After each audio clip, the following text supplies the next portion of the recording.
संधियों के प्रसंग में विगत कक्षा में हमने व्यंजन संधि की प्रक्रिया को प्रारंभ करके और उसके विभिन्न प्रकरणों की चर्चा की है। सबसे पहले यहां पर हमने आपको यह बताया कि 1 2 3 4 के आगे यदि 1 2 या फिर स हो तो आपको काम करना पड़ा है पहला वर्ण, और इस संधि का जो नामकरण है वो नामकरण हमने चर्त्व संधि किया है। चर्त्व के च से पहला वर्ण याद रखना। ऐसी संधि जिसमें प्रथम वर्ण कार्य हो उसको चर्त्व संधि कहा जाता है। फिर दूसरा प्रसंग आया 1 2 3 4 के आगे इसके अलावा जो बच गया तीसरा चौथा पांचवा हाय वर लय या फिर स्वर हो, तो आपको क्या करना है, तृतीय वर्ण आदेश करना है। और जो तृतीय वर्ण वाला काम होता है उस संधि को हम क्या कहते हैं, जस्त्व संधि। जस्त्व के जैसे तीसरा वर्ण याद रखना, चर्त्व के जैसे पहला वर्ण याद रखना। प्रथम वर्ण होगा तो चर्त्व, तृतीय वर्ण होगा तो जस्त्व संधि। लेकिन यदि ये काम पद के बीच वाला हो तो आगे केवल तीसरा चौथा ही होना चाहिए, बाकी प्रसंगों के अंदर ये बात नहीं होगी। मतलब पद के बीच में तो आगे केवल तीसरा चौथा चाहिए, और इससे से निष्कर्ष क्या निकल गया, बाकी पदांत की स्थिति के अंदर 3 4 5 हय वर लय या स्वर कोई भी आगे हो तो जस्त्व संधि का कार्य होगा। फिर इसी में एक बात आई, 1 2 3 4 के आगे यदि पांचवा वर्ण हो तो विकल्प से पंचम वर्ण होगा। जब पंचम वर्ण होगा तो इस संधि का नाम रख दिया हमने अनुनासिक संधि, और विकल्प से होगा इसलिए यहां पर विकल्प से अनुनासिक संधि के अभाव में यथा प्राप्त तृतीय वर्ण वाला काम होगा जस्त्व संधि का, तब उसको जस्त्व कह देंगे। लेकिन इसमें एक बात आई, यदि ये पंचम वर्ण प्रत्यय वाला है, प्रत्यये भाषायाम नित्यम, तो अनिवार्य तौर पर आपको पंचम वर्ण ही करना होगा, वहां पे जस्त्व का काम नहीं होगा। तो 1 2 3 4 के प्रसंग में सबसे पहले ये आए। फिर हमने 2 संधियां रखी, एक तरह से इन्हीं के प्रसंग से जुड़े हुए प्रकरण थे। जैसे कि आपने देखा स्वर संधि में पूर्व रूप और पर रूप अपवाद के तौर पे थे, ठीक उसी प्रकार से यहां पे नामकरण है पूर्व सवर्ण और पर सवर्ण। ये जो पूर्व सवर्ण और जो पर सवर्ण है, इन दोनों संधियों में क्या होता है, इन्हीं में से कोई एक पोजीशन आएगी। देखिए पूर्व सवर्ण में तो क्या कहा गया, 1 2 3 4 के आगे है हो, तो यथा प्राप्त पहले तो जस्त्व कर लेंगे, तीसरा वर्ण कर लेंगे, तो यहां पे पहले तो जस्त्व भी होगा, और फिर इस है के स्थान पर इसके अकॉर्डिंग आपको कौन सा वर्ण करना है, चौथा वर्ण करना है। एक बात तो ये आई, मतलब यहां पे ये भी काम विकल्प से हो रहा था, तो एक दूसरा केवल जस्त्व करके रूप बनाएंगे। तो पहला जब दोनों काम करके रूप बनाए, जब तो संधि कौन सी मानेंगे हम, पूर्व सवर्ण संधि। और यदि केवल तीसरा वर्ण वाला काम करेंगे तो संधि कौन सी मानेंगे, जस्त्व संधि। पूर्व सवर्ण करने के लिए जस्त्व पहले करना जरूरी होगा, तभी जाकर के फाइनल रूप बनेगा। एक तो ये बात आई, और दूसरा प्रसंग आया उद उपसर्ग के आगे स्थायी धातु का रूप होने पर स के स्थान पर थ हो जाएगा, और इस थ का क्या हो जाएगा, लोभ हो जाएगा। तो ये 2 प्रकरण, तीसरे के आगे स मिल रहा था, नियमानुसार चर्त्व की पोजीशन आ रही थी, पहले चर्त्व भी कर लेंगे और फिर स के स्थान पे थ करके थ का क्या कर लेंगे, लोभ कर लेंगे। तो पूर्व सवर्ण में ये बात आ गई। और पर सवर्ण जिसको आपने लत्व संधि भी कहा, इसमें तो छोटा सा प्रकरण है, तवर्ग के आगे यदि लय हो तो तवर्ग के स्थान पर आपको क्या कर देना है, लय कर देना है। बस एक बात विशेष आई थी, अनुनासिक लय के स्थान पर आपको जो लय करना होगा वो भी अनुनासिक लय ही होगा। नया अनुनासिक वर्ण होता है, नासिका से बोला जाता है, तो लय करेंगे तो वो अनुनासिक चंद्र बिंदी वाला ही होगा।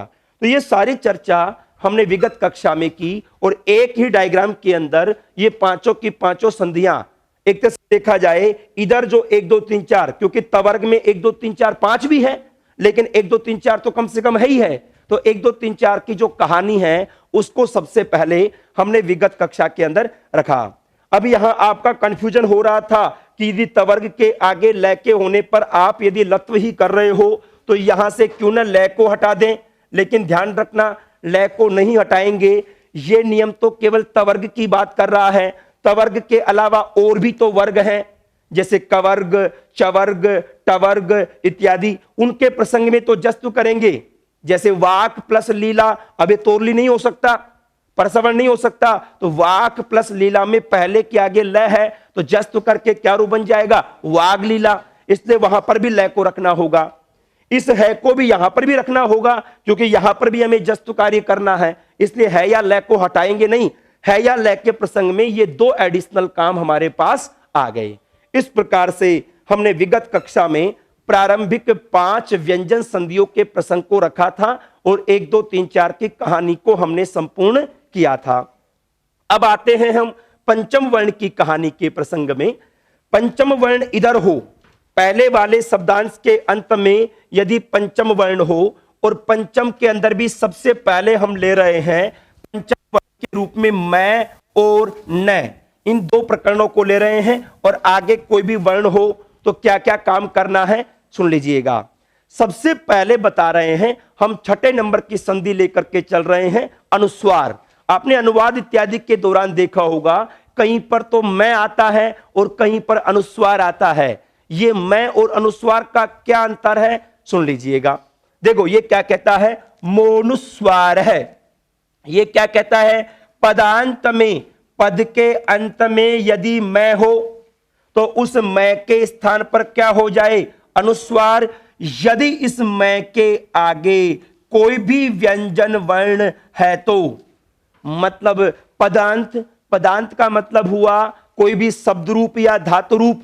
आप जब अनुवाद इत्यादि कर रहे होते हैं तो वहां पे कोई शब्द रूप आएगा या फिर कोई धातु रूप आएगा, उसके अंत में यदि हलंत मैं है और उसके आगे कोई व्यंजन है तो मैं को अनुस्वार हो जाएगा, और आगे यदि कोई स्वर है तो मैं को अनुस्वार नहीं होगा। यह ध्यान रख लेना आगे नजर करके। अब जैसे मान लो यहां पे आ जाता कि जैसे राम है, राम है ग्रंथम पठति, राम है ग्रंथम पठति, तो देखो ग्रंथम में मैं था ना, आगे व्यंजन को देख करके हमने क्या कर दिया, अनुस्वार कर दिया। और पठति की जगह मान लो होता अधीते, कि राम है ग्रंथम अधीते, राम ग्रंथ को पढ़ता है। अब क्या रहेगा, मैं का मैं रहेगा। दोनों वाक्यों का डिफरेंस देखो, आगे व्यंजन था तो अनुस्वार हो गया और आगे स्वर आया तो मैं का मैं रहा। तो ये सूत्र अनुस्वार संधि उसी को कहेंगे यदि पद के अंत में कोई भी शब्द रूप धातु रूप के अंत में हलंत मैं हो और आगे यदि व्यंजन वर्ण है तो आपको अनुस्वार करना होगा, और इसी काम को अनुस्वार संधि कहा जाता है। पद के अंत में तो केवल मैं चाहिए और उसके आगे देखो इसमें दो पोजीशन आ गई। पद के अंत में तो क्या चाहिए, मैं चाहिए, पदांत में तो मैं चाहिए और आगे कोई भी व्यंजन चाहिए। लेकिन यदि वो पद के बीच में हो तो पद के बीच के लिए नियम आ गया नश्च, मैं को तो कर ही रहे हो, नश्च न को भी हो जाए, अपदांतस्य, मतलब वो कहां पर हो, पद के बीच में हो। सूत्र ने क्या कहा, अपदांत कहा, मतलब पद के बीच में मैं को भी हो जाएगा और न को भी हो जाएगा। लेकिन इसको क्या चाहिए, झली, कौन से वर्ण चाहिए, आगे झल वर्ण चाहिए। जल का मतलब यह हुआ, जल प्रत्याहार यदि आप बनाएं तो 1 2 3 4 स है, ये वर्ण केवल देखो इधर तो हल था, व्यंजन आगे थे सारे, ऊपर केवल क्या है, झल। मतलब यह हुआ, ऐसे समझ लीजिएगा, पद के बीच में, पद का मतलब क्या हुआ, वही शब्द रूप धातु रूप, उसके बीच में तो मैं को भी हो सकता है, न को भी हो सकता है, और उसके आगे 1 2 3 4 सह चाहिए बस।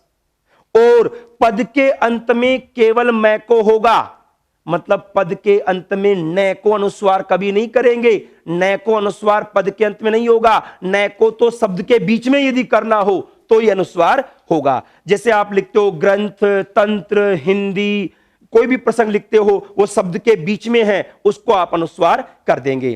बातें आ गई पद के अंत में स्थित मैं के स्थान पे अनुस्वार हो जाता है यदि आगे कोई भी व्यंजन वर्ण हो तो, और पद के बीच में मैं और न को अनुस्वार हो जाता है यदि आगे कोई भी झल वर्ण। इसमें तो कोई भी व्यंजन था, इसमें झल। अब झल कहने का फायदा क्या हुआ? देखो, य व र ल और पंचम वर्ण को निकाल दिया, मतलब पद के बीच में य व र ल और पंचम वर्ण होगा तो यह काम नहीं होगा। जैसे देखो, यदि आप हन्यते, आपने रूप बनाया हन्यते, या फिर आपने बनाया गम्यते, ये एक ही धातु रूप है ना, एक ही धातु रूप है। अब एक ही धातु रूप में देखो, न आ गया या मैं आ गया, लेकिन इनके आगे क्या है बताओ? यह। अब पद के बीच में तो हमें क्या चाहिए? झल चाहिए। झल में 1 2 3 4 स है, तो यह तो है ही नहीं, इसका मतलब यहां पे अनुस्वार नहीं होगा। पद के बीच में मैं और न को अनुस्वार होता, लेकिन कब होता है? झल के आगे। यहां पे आगे क्या है? यह। अब यह झल के अंदर नहीं है। देख लो, पद के बीच के लिए व्यंजन की बात नहीं कही थी, बल्कि किसकी बात कह रहे हैं? झल की बात कह रहे हैं। ठीक है, मतलब दो पोजीशन आ गई। ये तो पद का बीच माना जाएगा, कोई भी शब्द रूप धातु रूप के बीच में, ये तो पद का बीच है, और ये है ना, ये शब्द रूप धातु रूप का अंत हो गया, इसको हम क्या कहेंगे? पदांत कहेंगे। पद के अंत में केवल मैं को होगा, और पद के बीच में मैं और न दोनों को हो सकता है। कैसे कैसे? देखो, मैं कुछ उदाहरण रख रहा हूं यहां पर, आप एक बार देखिए। पद के अंत वाले देख लीजिएगा पहले। स्वदेशम सेवते, अपने देश की सेवा करता है। अब यहां पे कोई भी व्यंजन आ गया है, मैं को अनुस्वार हो गया, रूप क्या बन गया? स्वदेशम सेवते। इसी प्रकार से हरिम सेवते, हरि की सेवा करता है, तो यहां पर मैं के आगे से व्यंजन आ गया, क्या रूप बन गया? हरिम सेवते। पद के अंत में तो मैं को अनुस्वार करना है, यदि आगे क्या आए? कोई भी व्यंजन कोई सा भी आ जाए तो आपको यह काम करना होगा। लेकिन पद के बीच में, अब देखो, ये आपको हन धातु का रूप बताया, मध्यम पुरुष एक वचन में क्या रूप बनता है? हंसी, हंती, हतः, घ्नंती, हंसी। अब यहां पर देखो आगे स मिलाना, तो न पद का बीच है, क्योंकि पद तो क्या बन रहा है हमारे पास? हंसी बन रहा है ना धातु रूप, उसके बीच में न आया तो न को भी हो गया। ऐसे नम धातु का रूप बताया आपको दृढ़ लकार में, नम प्लस स्यति। अब ये भी पद तो ये है ना, नंस्यति, उसके बीच में आया तो मैं को भी हो गया। आगे क्या मिल गया? स मिल गया। 1 2 3 4 स में है। और इसी प्रकार से मनस और तपस का रूप बताया आपको, मन है, मनसी, मनांसी, एक शब्द रूप बन रहा है मनांसी, उसके बीच में न आ गया, न को अनुस्वार हो जाएगा मनांसी, और तपान प्लस सी उसी जगह तपानसी, ये पद के बीच में है, तो पद के बीच में न को भी हो गया, मैं को भी हो गया, लेकिन पद के अंत में केवल मैं को हुआ है। इस प्रकार से पद के बीच के अंदर तो आप मैं और न दोनों को अनुस्वार कर सकते हैं। आगे 1 2 3 4 सह में से कोई हो, और पद के अंत में मैं को करेंगे, आगे कोई भी व्यंजन हो। इसमें 1 2 3 4 के साथ पंचम वर्ण इत्यादि भी हो सकते हैं। लेकिन एक चीज नोट करो, मैंने सारे उदाहरण ऐसे लिए हैं जिसमें आगे केवल स है। उसका रीजन क्या है? सुनो, जब कभी आप अनुस्वार करें, सुन लीजिएगा, जब कभी आप अनुस्वार करें तो यदि अनुस्वार के आगे यय वर्ण हो, यय का मतलब है को छोड़ दो, है यह वरट से, यह वरट के यह से स्टार्ट होगा, तो य व र ल, या फिर 1 2 3 4 5 कपय के य तक बनेगा ना, तो यमगणनम झबय घड़ 10, जब घड़ 10, खप छट थ चट थ कपय, वहां तक बन गया ना। तो यहां पर 1 2 3 4 5 आ गए यह व र ल। जब कभी आप अनुस्वार करो, अनुस्वार करते ही उसके आगे यदि 1 2 3 4 5 या फिर य व र ल है, तो अनुस्वार के स्थान पर आगे वाले के अनुसार पर सवर्ण करना होता है, और इसी को कहा जाता है अनुस्वार पर सवर्ण। अभी एक पर सवर्ण अलग आया था, अब क्या है? अनुस्वार पर सवर्ण, अनुस्वार को बाद के जैसा करना। अब बाद के जैसा क्या करेंगे? सुन लीजिएगा, 1 2 3 4 5 यदि आगे है तो आगे वाले के अनुसार 5वां कर देंगे, 1 2 3 4 5 यदि आगे हैं तो आगे वाले के अनुसार पांचवा कर देंगे। और यदि यवैलय में से कोई आगे है तो रै के प्रसंग में तो कोई उदाहरण नहीं आएगा, लेकिन यवैलय के प्रसंग में आपको बता चुका था मैं, व्यंजन वर्णों में केवल 3 व्यंजन यवैलय दो प्रकार के होते हैं ना, तो अनुस्वार के स्थान पर अनुनासिक यवैलय हो जाएगा। मतलब इस अनुस्वार को बाद का जैसा पर सवर्ण बनाना है। अनुस्वार करने पर आपको अनिवार्य तौर पर, देखो इसमें स नहीं था ना, इसलिए मैंने पहले स के उदाहरण लिए, क्योंकि उसमें प्रसवर्ण करना ही नहीं था, वहां पे तो केवल अनुस्वार रखना था। अब आप ये कहो कि आपने हंसी का उदाहरण क्यों दिया, हंती का क्यों नहीं दिया? हंती में भी तो न था। अब सुनो, हंती था ना, हन प्लस ती वही पद का बीच है। पद के बीच में पहले तो अनुस्वार कर लीजिएगा, क्या रूप बन गया? हंती। अब ये पद के बीच में अनुस्वार आ गया, और अनुस्वार के आगे क्या आ गया? तय। तय पहला वर्ण है, ये वर्ण में आ गया। तो अब इस तय के अकॉर्डिंग अनुस्वार को पंचम वर्ण करेंगे, तय थ द ध न। तो देखना वापस क्या बन गया? ये हंती बन गया। वापस क्या बन गया? अनुस्वार को क्या कर लिया? आगे वाले के अकॉर्डिंग क्या कर लिया? पांचवा। और रूप क्या बन गया? हंती। वापस अब अनुस्वार नहीं बचा, अनुस्वार होकर के वापस आगे वाले वर्ण के अनुसार पंचम वर्ण करेंगे। मतलब अनुस्वार करने के बाद यदि अनुस्वार के आगे य वर्ण है तो फिर आपको यदि 1 2 3 4 आगे हैं जब तो पांचवा करना है, और आगे यदि यवैलय है तो अनुस्वार के स्थान पर आपको अनुनासिक यवैलय ही करना होगा। और यह काम नित्य रूप से होगा। यदि पद का बीच है तो पद के बीच में तो कैसे होगा? नित्य रूप से होगा। मतलब एक शब्द या एक धातु के बीच में यदि कोई मैंने को अनुस्वार हुआ है तो उसके आगे जरूर चेक करना पड़ेगा, और उसको पंचम वर्ण के अनुसार उसको सेट करना होगा, या यवैलय के अनुसार उसको सेट करना होगा। लेकिन यदि वो पदांत की बात हो तो वा पदांतस्य, पद के अंत वाला अर्थात शब्द रूप धातु रूप के अंत में अनुस्वार है तो आपकी इच्छा है, आप पंचम वर्ण करो तो भी ठीक है, और यदि नहीं करो तो भी ठीक है। अब देखो कैसे कैसे मैं विभिन्न उदाहरणों के माध्यम से बताता हूं। आपने कई बार देखा होगा कि जब दिनांक लिख रहे होते हैं, दिनांक में ग लगा रहे होते हैं, पंडित में ण लगा रहे होते हैं, कुंठा में ण लगा रहे होते हैं। उसका रीजन क्या है सुन लीजिएगा। अभी जो मैंने बात कही वही बात यहां सूत्र के रूप में है। अनुस्वार के आगे यदि य वर्ण हो, य का मतलब 1 2 3 4 5 यवैलय, लेकिन रै को भी हटा देते हैं, रै का कोई उदाहरण नहीं आएगा। इनके होने पर अनुस्वार के स्थान पर इनके अकॉर्डिंग पांचवा, या फिर इनके अकॉर्डिंग क्या हो जाएगा? यवैलय, अनुनासिक यवैलय वाले काम हो जाएंगे। पढ़ो इसको, पद के बीच में अनुस्वार के आगे वर्णों के 1 2 3 4, या फिर यहीं पर यवैलय भी जोड़ लीजिएगा। यवैलय के होने पर अनुस्वार के स्थान पर बाद वाले वर्ण के अनुसार पंचम वर्ण आदेश हो जाता है। अब सुनो, ये यवैलय क्यों नहीं लिखा यहां पर मैंने?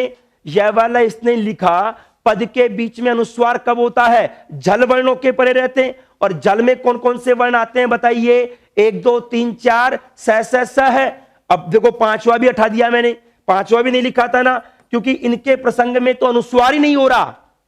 पद के बीच में इनके प्रसंग में जब अनुस्वार ही नहीं हो रहा तो परसवर्ण भी नहीं होगा। तो एक तरह से ये मान लीजिएगा, आपको यदि 1 2 3 4 आगे मिलेगा, पहला दूसरा तीसरा चौथा आगे मिलेगा, तो उसके अकॉर्डिंग अनुस्वार के स्थान पर आपको पंचम वर्ण आदेश करना होगा पद के बीच में। तो कैसे कैसे देखिए, एक बार देखिए, ये मूल शब्द है अंकित। पूरा शब्द क्या है? अंकित है। अंकित का विच्छेद करेंगे तो हो जाएगा अन्न प्लस कितः। अब ये पद का बीच है क्योंकि शब्द क्या बनता है? अंकित। अब न को पहले तो अनुस्वार कर लीजिएगा, न को अनुस्वार कर लिया, क्या रूप बन गया? अंकितः। आप हिंदी में सब ऐसे लिखते हैं, दैनिक जीवन में भी ज्यादातर हम ऐसे लिख देते हैं, लेकिन चूंकि पद का बीच है, एक पद के बीच में जब अनुस्वार होगा, अनुस्वार को आगे वाले के अनुसार पंचम वर्ण करना होगा। आगे कहना, कै के अकॉर्डिंग क्या हो गया, गए, और शुद्ध तौर पर क्या लिखा जाएगा, अंकितः। ध्यान रखना ये ई की मात्रा कै के ऊपर ही है, ये ग हलंत होने की वजह से। इसको ऐसे भी लिख सकते थे, लेखन के दौरान कई जगह आपने देखा होगा ऐसा भी लिखा हुआ मिल सकता है, ये लिख दो चाहे ये लिख दो, दोनों एक ही बात है, ठीक है, आगे वाले के अकॉर्डिंग। ऐसे देखो मूल शब्द दिनांक है ना, उस शब्द के बीच में न आ गया, न को अनुस्वार किया, क्या रूप बन गया, दिनांक का है, ये भी लिखते हैं। लेकिन ध्यान रखना शुद्ध तौर पर जब अब कै के अकॉर्डिंग पांचवा कर देंगे, शुद्ध क्या होगा, दिनांक का है। ये पोजीशन तो अनुस्वार की पोजीशन है, ये पोजीशन किसकी पोजीशन है, अनुस्वार की, और ये पोजीशन अनुस्वार को क्या करने की, परसवर्ण करने की। ध्यान रखना दोनों में से यदि शुद्ध पूछा जाए तो फाइनल वाला जो रूप है वो ही शुद्ध माना जाएगा। संस्कृत के दृष्टिकोण से ये गलत है, ये ही फाइनली शुद्ध है, क्योंकि पद के बीच में अनुस्वार को परसवर्ण अनिवार्य तौर पर किया जाता है, नित्य रूप से किया जाता है। तो ध्यान रखना, इधर आप जो लिखते हो ना ग्रंथ, हम लिखते देते हैं, टाइप भी कर देते हैं और चलता रहता है, ग्रंथ या फिर तंत्र या फिर अंतिम, ये जो लिखते हैं ना ये सारे गलत हैं। ध्यान रखना हिंदी के दृष्टिकोण से या संस्कृत के दृष्टिकोण से ये सारे गलत हैं। एक पद है ना, पद के बीच में तो अनुस्वार को परसवर्ण अनिवार्य तौर पर करना होगा, अब थ के अकॉर्डिंग नहीं होगा और रूप क्या बन जाएगा, ग्रंथ, ये सही है।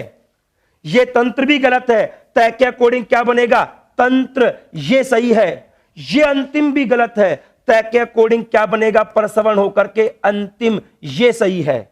आप हिंदी लिखते हो ना, हिंदी, ऐसा हिंदी लिखना संस्कृत के दृष्टिकोण से गलत है, क्योंकि अनुस्वार पद के बीच में है, आगे वाले द के अकॉर्डिंग पंचम वर्ण करना होगा और शुद्ध क्या होगा, हिंदी, ये शुद्ध है।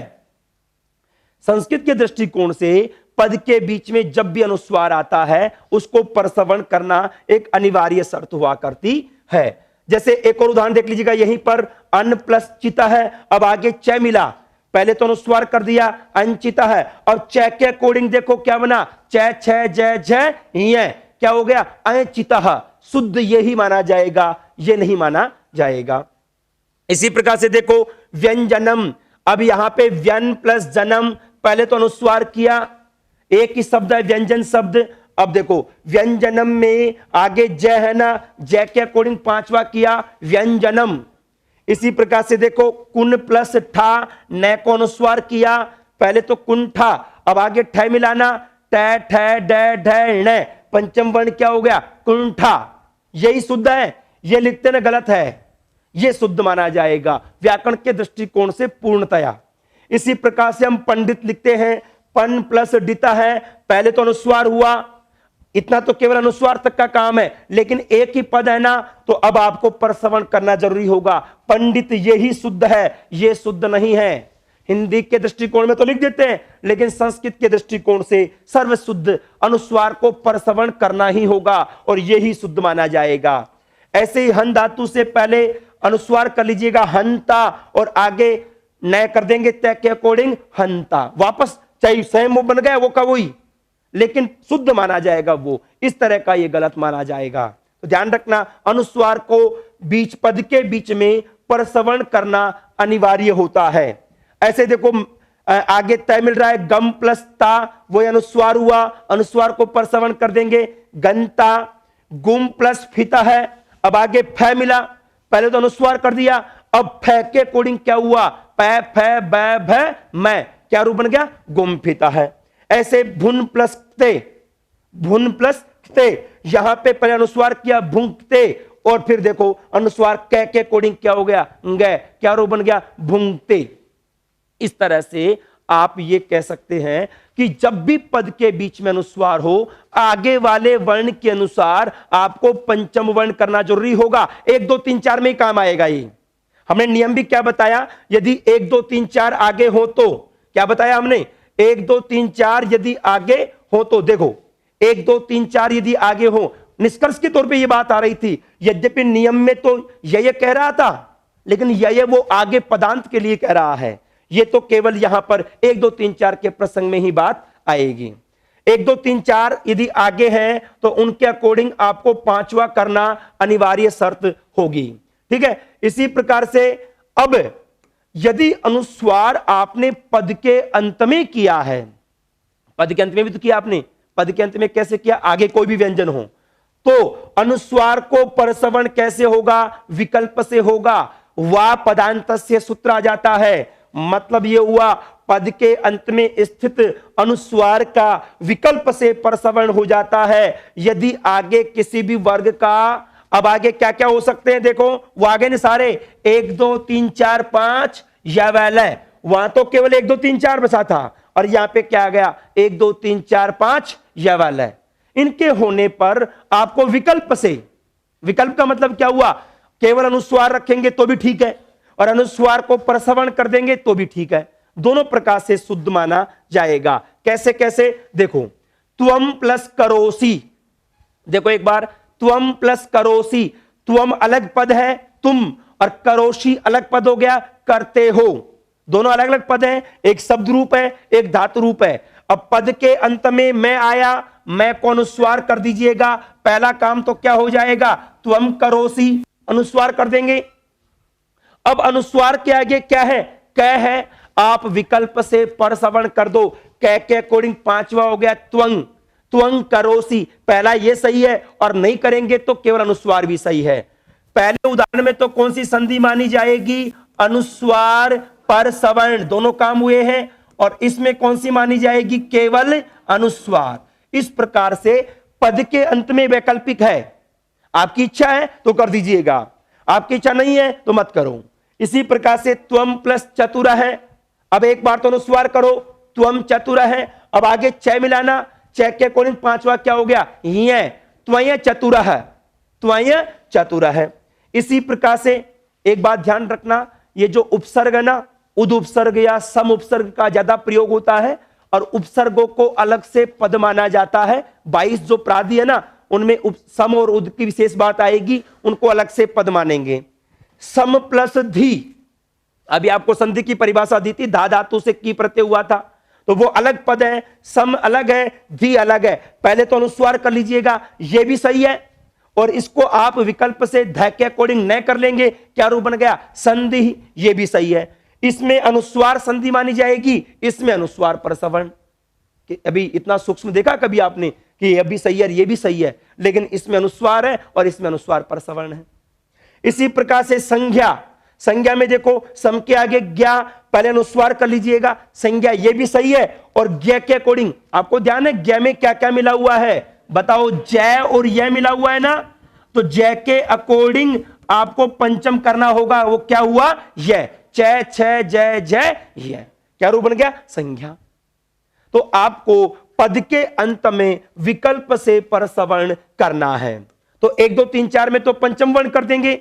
अब बात आई यवैलय की, यदि यवैलय आगे हो तो अनुस्वार को परसवर्ण, क्योंकि यवैलय का कोई 1 2 3 4 5 तो होता नहीं है, अवर्गीय वर्ण है वो तो फिर अनुस्वार के स्थान पर अनुनासिक यवैलय ही होगा। जैसे देखो यहां पर सम प्लस यंता, पहले तो अनुस्वार कर लीजिएगा, समयंता।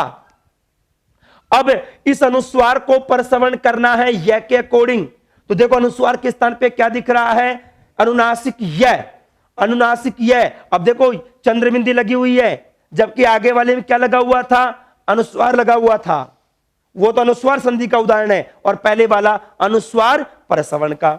ऐसे देखो सम प्लस वत्सर है, एक बार अनुस्वार कर लीजिएगा, और देखो फिर दोबारा देखो वै को अनुनासिक कर दिया, संवत्सर है। और एक शब्द, ये शब्द आप क्या बड़े बड़े लोग भी इसको गलत लिखते हैं, पुम प्लस लिंगम, पुम का मतलब होता है पुरुष, पुरुष लिंग, यहां पर पुम के आगे लिंग हुआ, अनुस्वार कर लीजिएगा, क्या रूप बन गया, पुल्लिंगम। और अनुस्वार को परसवर्ण करेंगे तो अनुनासिक लय हो जाएगा, चूंकि यहां पर ई की मात्रा थी और लय को बीच में लेना था, तो मात्रा के बीच में तो चिन्ह लगा नहीं सकते थे, इसलिए आपको दिख तो ये रहा है कि ऊ के ऊपर है, लेकिन ये अनुनासिक ऊ के ऊपर नहीं है, बल्कि किसके ऊपर है, लय के ऊपर है। ये ऐसा था, ये ऐसा था, इसको आप ऐसे भी लिख सकते हो, यदि हलंत करके लिखना चाहो तो इसको इस प्रकार से भी लिखा जा सकता है। ठीक है, इस प्रकार से भी लिख सकते हैं, लय को अनुनासिक करके भी लिख सकते हैं, ये भी वही बात है। अब आप लिखते हैं ना पुल्लिंग, ये दो ही प्रकार से शुद्ध है। यदि आपने डबल लय लिखा जब तो चंद्रबिंदी लगानी होगी, और यदि आपने सिंगल लय लिखा तो अनुस्वार लगाना पड़ेगा। इसके अलावा और कोई भी पुल्लिंग लिखने का तरीका यदि है तो वो अशुद्ध माना जाएगा व्याकरण के दृष्टिकोण से।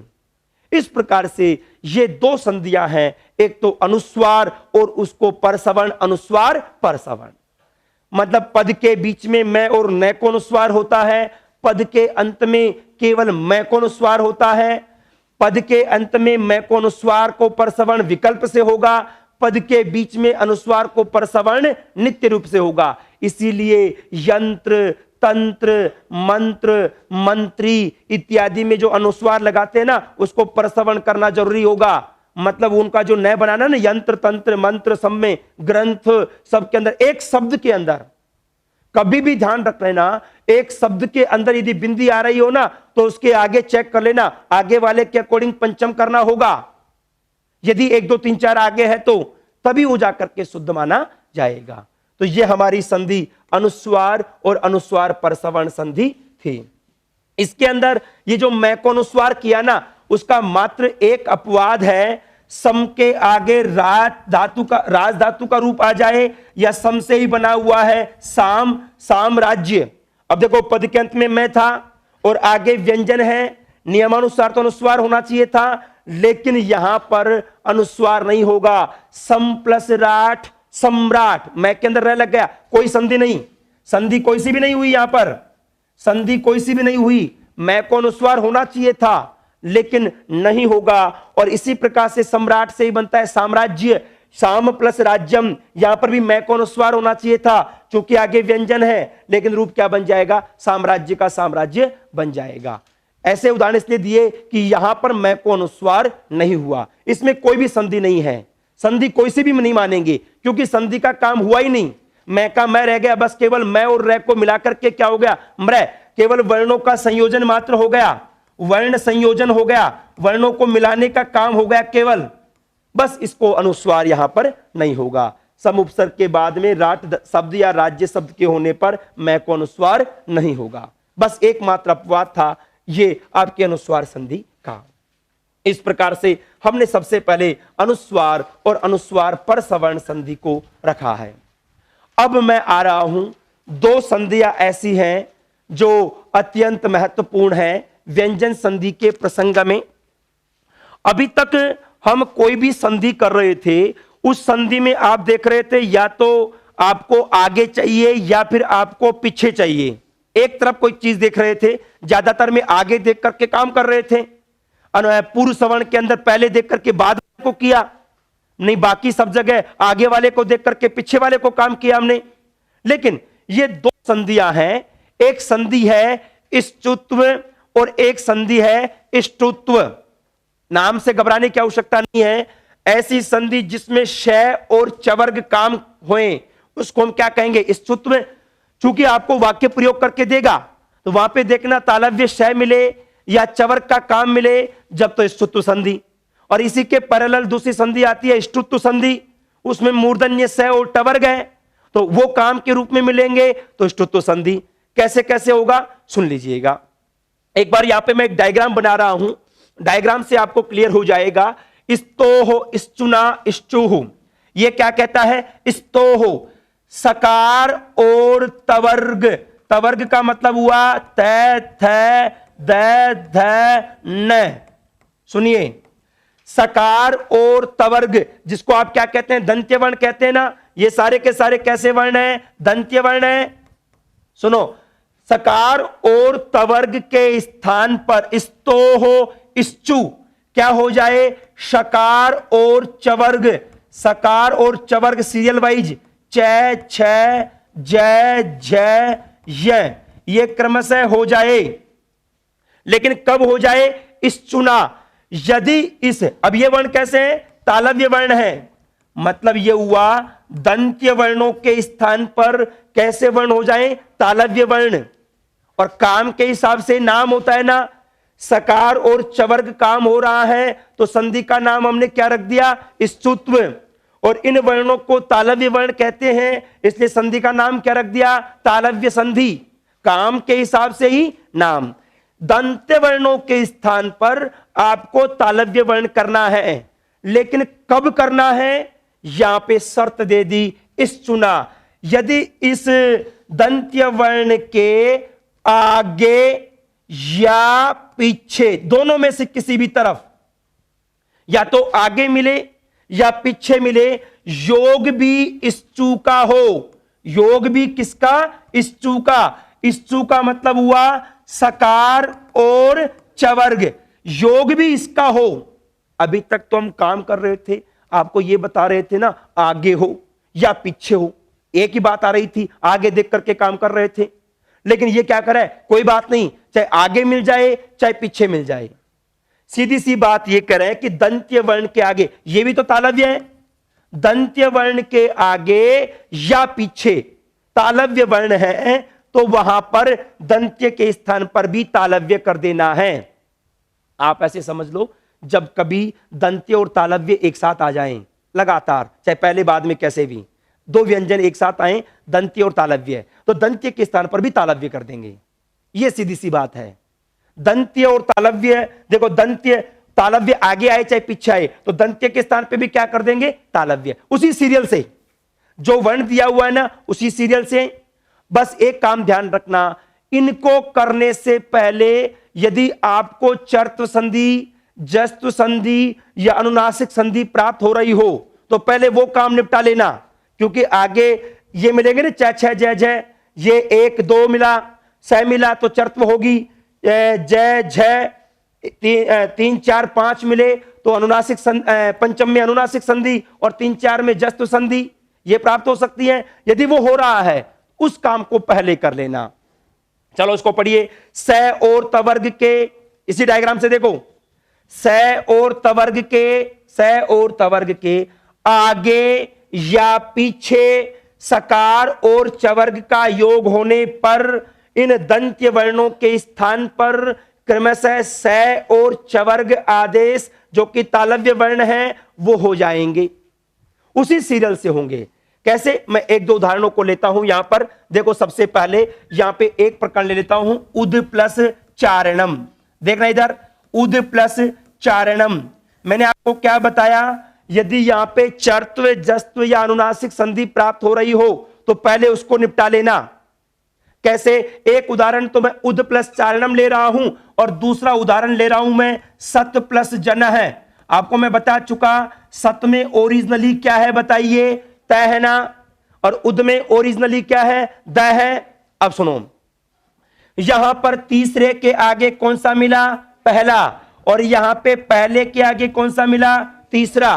तो यहां पर 1 2 3 4 के आगे 1 2 स हो तो कौन सी संधि? चर्त्व संधि।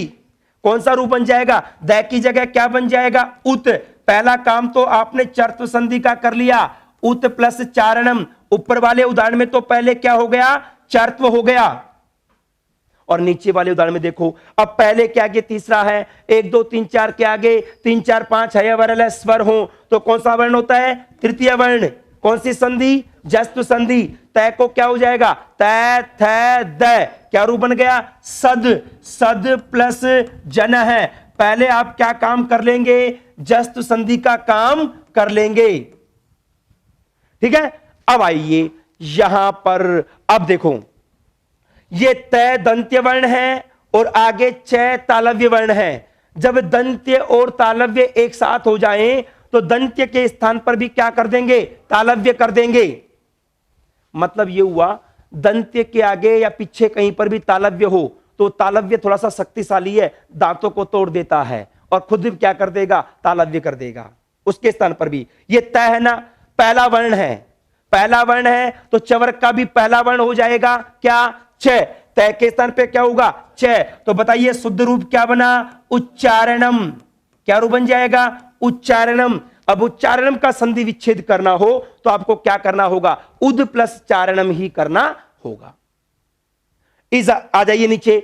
अब ये द तवर्ग है और आगे जय चवर्ग है, वही दंत्य के आगे तालव्य का योग आ गया तो इस द के स्थान पर अब ये द कौन सा है? तीसरा वर्ण।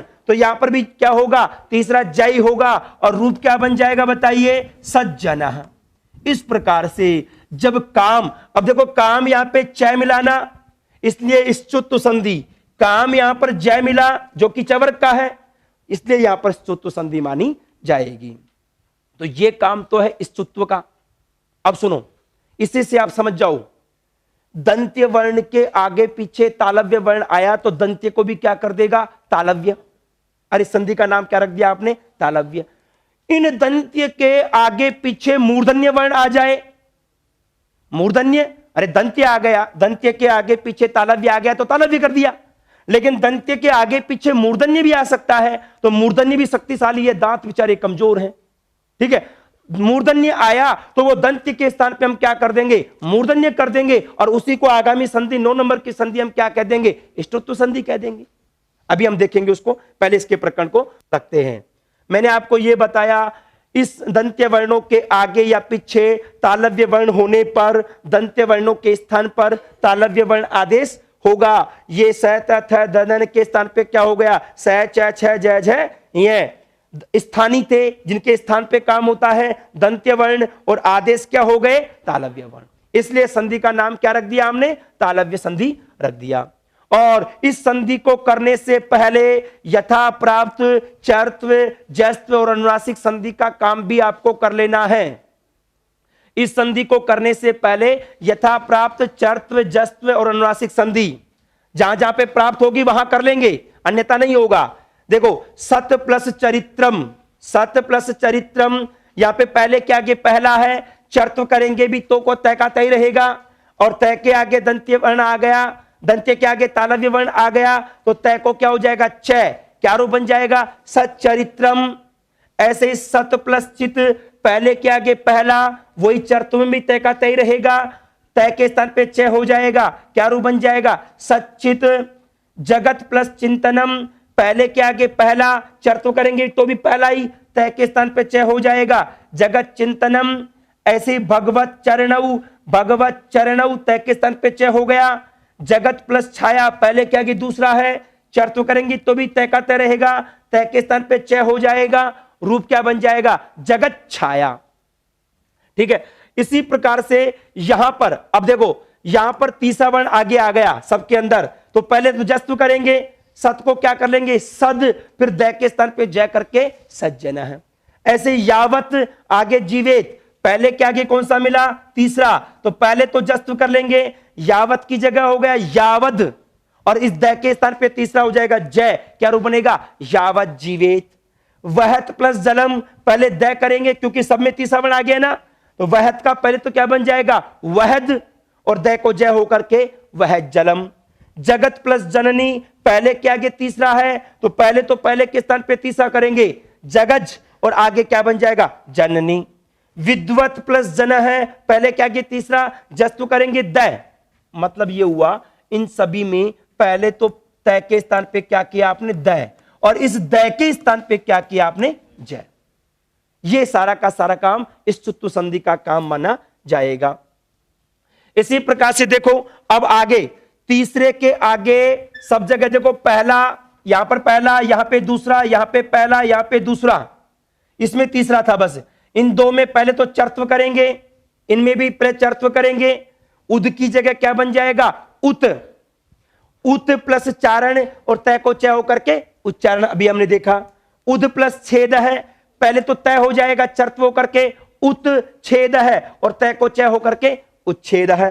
उद प्लस चाटनम, पहले दै को क्या हो जाएगा, चय, क्या रूप बन जाएगा, उच्चाटनम, और उद प्लस छादनम, पहले तय होगा उच्छादनम, और इसमें तो उज्ज्वला के अंदर देख लीजिएगा, उद प्लस ज्वाला है ना, ये तीसरे के आगे कौन सा है, तीसरा, तो वापस तीसरा ही हो जाएगा जस्तु संधि में। तो अब इस दै के स्थान पर आगे चवर्ग का योग आ गया, तो यहां पर भी चवर्ग कर देंगे, तो क्या रूप बन जाएगा, जय बन जाएगा, और रूप क्या बन जाएगा, उज्ज्वला है। ध्यान रखना शुद्ध यही है, उज्ज्वला है, डबल जय है, और दोनों के दोनों हलंत हैं, आगे वै तक मिले हुए हैं। इस प्रकार से आपको यहां पर सभी जगह है जो, और भी देख लीजिएगा, तद प्लस चय, तीसरे के आगे चय मिल रहा है सब जगह यहां तक, देखो तद प्लस च, पहले चर्त्व कर लीजिएगा तो तत् प्लस च हो जाएगा और तय को च करके तच्च।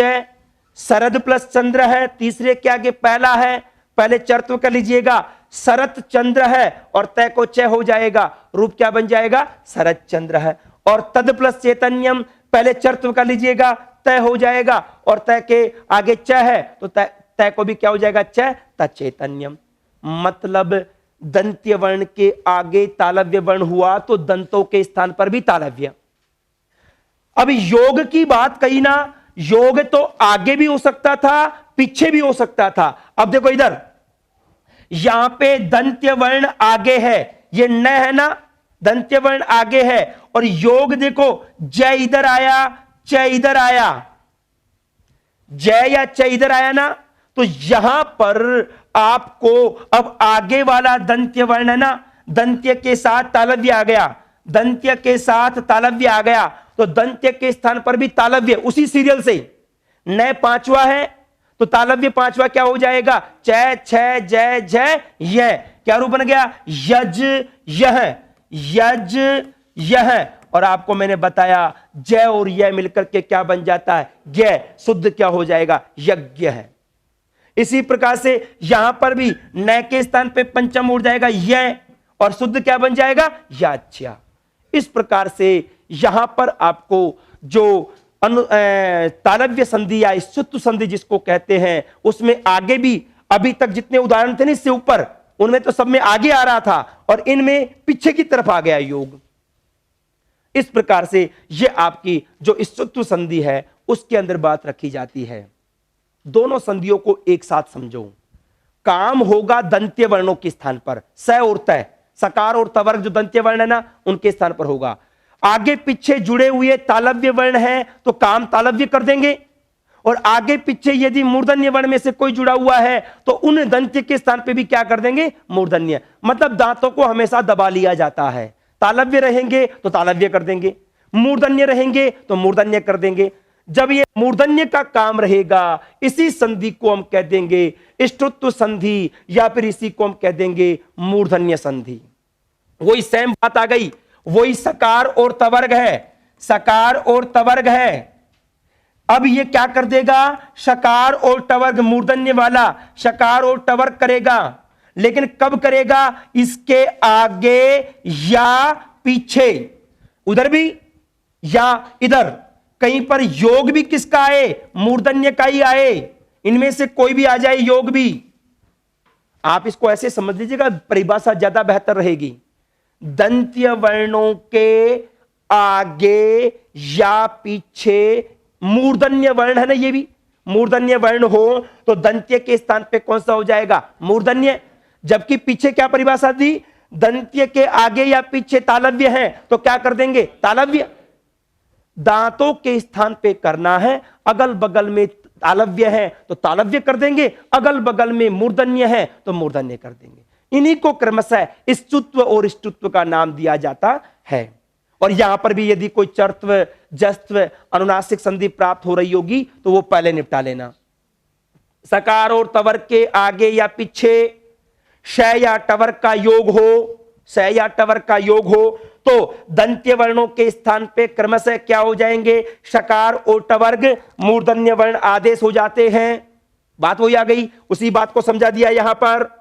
और सुनो कैसे, अर्थात इसको समझिए, दंत्य वर्णों के आगे या पीछे मूर्धन्य वर्ण हो तो दंत्य वर्ण के स्थान पर मूर्धन्य वर्ण आदेश हो जाएंगे और इसी सीरियल से होंगे। अब स के स्थान पे क्या होगा, श मूर्धन्य, त के स्थान पे ट, थ के स्थान पे ठ, द के स्थान पे ड, ध के स्थान पे ढ, न के स्थान पे ण। अब देखो उसी तरह का मैं एक उदाहरण ले लेता हूं, यहां पर आपको क्लियर हो जाएगा। यहां पर जितने भी उदाहरण है उसमें से एक ले रहा हूं मैं, तद प्लस टीका, तद प्लस टीका। और एक रख रहा हूं मैं यहां पर जो कोई भी प्रसंग रख लेता हूं, जैसे महत प्लस डयनम। अब सुनना, मैंने ये उदाहरण लिए हैं अलग अलग प्रकार को समझाने के लिए। देखो यहां पे तीसरा वर्ण है, तीसरे के आगे कौन सा वर्ण मिला, पहला। तो पहले तो कौन सा काम निपटा लेंगे, चर्त्व संधि। तीसरे के स्थान पर पहला क्या बन जाएगा, तत् टीका। अब देखो यहां पर तय दंत्य वर्ण है, दंत्य के आगे क्या मिल गया, टय मूर्धन्य है, तो दंत के स्थान पे भी क्या कर देगा, मूर्धन्य कर देगा। मूर्धन्य करेगा तो क्या होगा बताइए, तय पहला है तो टय भी क्या होगा, पहला। बताइए शुद्ध रूप क्या बनेगा, टीका। अब मान लो यहां पे टीका की जगह कोई स्तुत्व तालव्य वाला रखता मैं, टीका की जगह मान लो यहां पे होता चीका, कल्पना कर लीजिएगा। अब यदि चय होता तो यहां पर भी क्या हो जाता, चय हो जाता। मतलब जैसा वर्ण तालव्य वर्ण आगे है तो काम तालव्य, और मूर्धन्य वर्ण आगे है तो काम मूर्धन्य।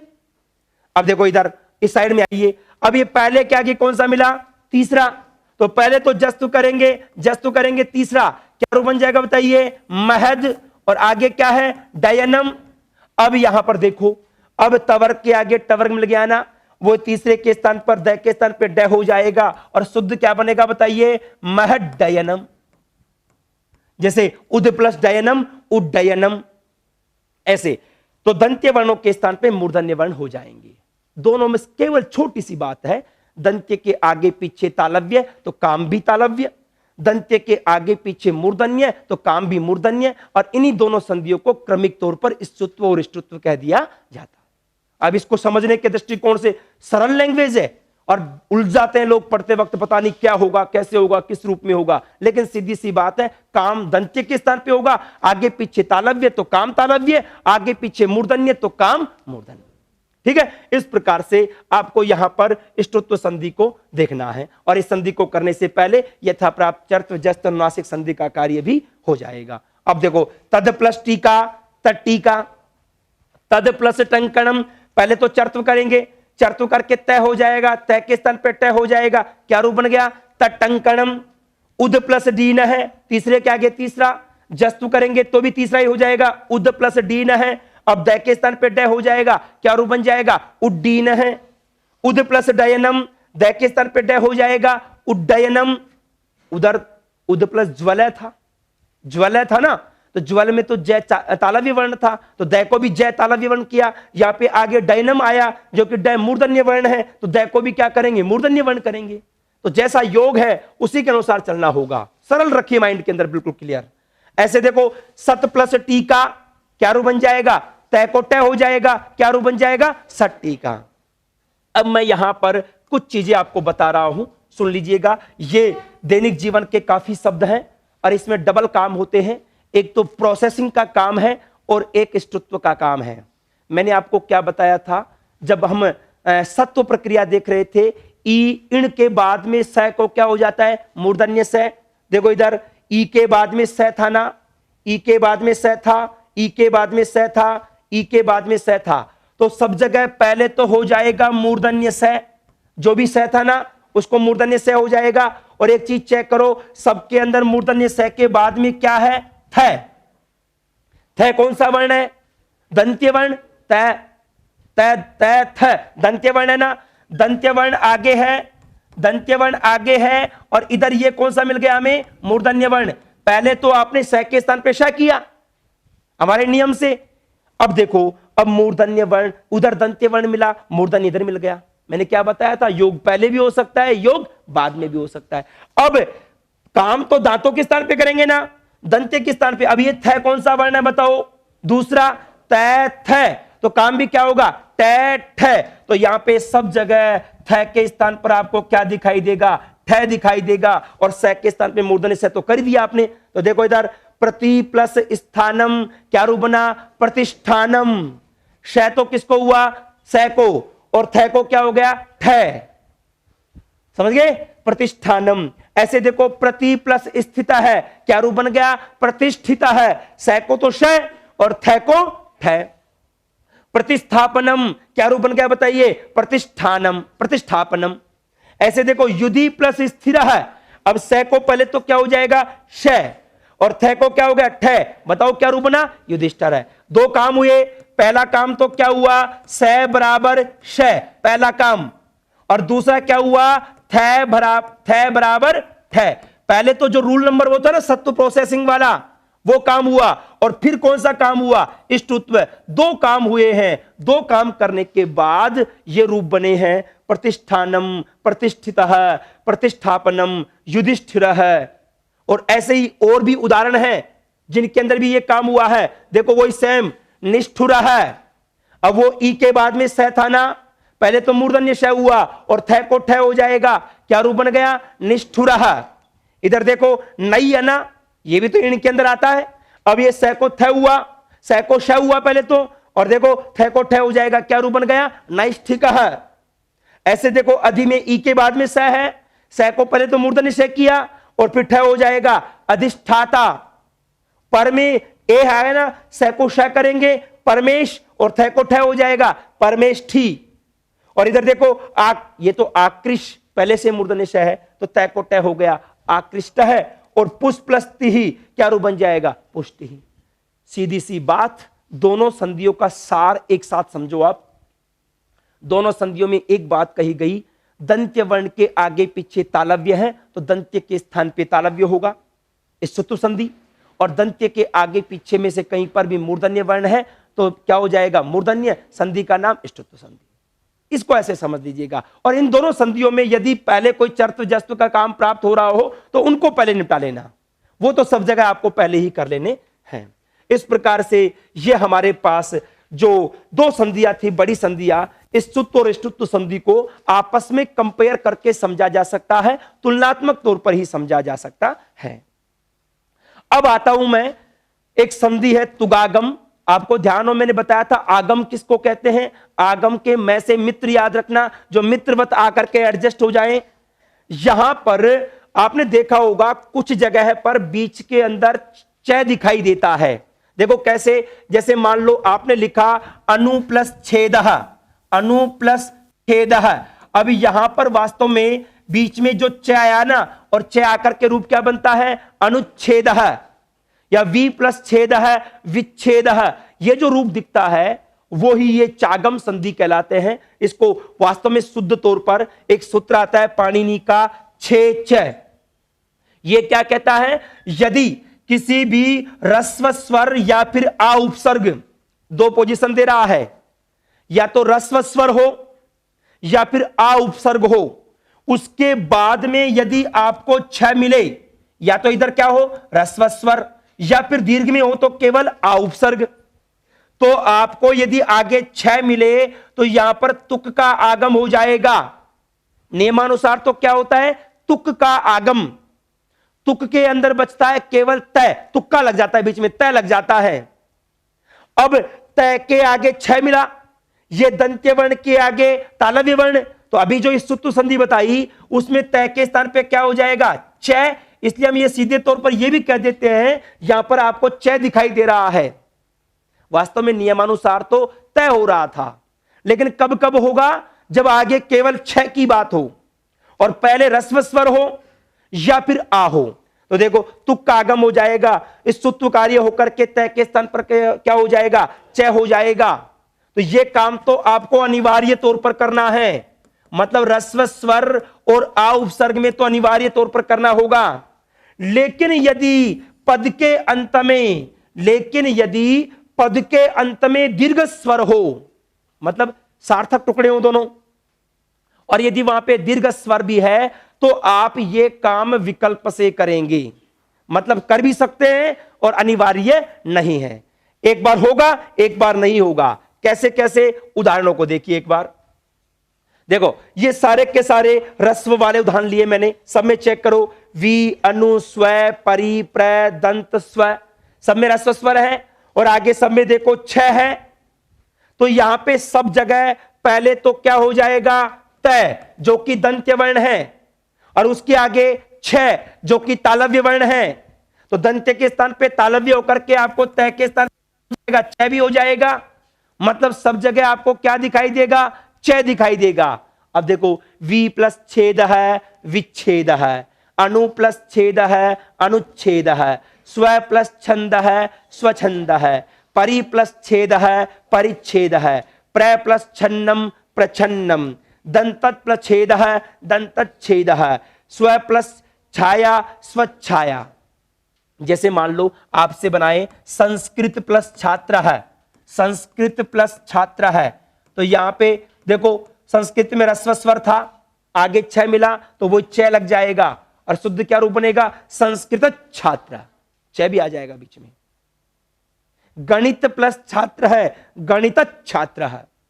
विज्ञान छात्र है, च आ जाएगा बीच में, ह्रस्व स्वर है सब में।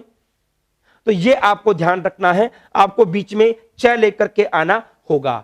ऐसे देखो, शिव प्लस छाया, शिव छाया। वृक्ष प्लस छाया, वृक्ष छाया। We plus छिन्नम, विच्छिन्नम। और अभी मैंने बताया था ह्रस्व स्वर भी हो सकता है या फिर आ भी तो हो सकता है। नित्य रूप से होगा आ प्लस छादितम, आच्छादितम। आ प्लस छन्नम, आच्छन्नम।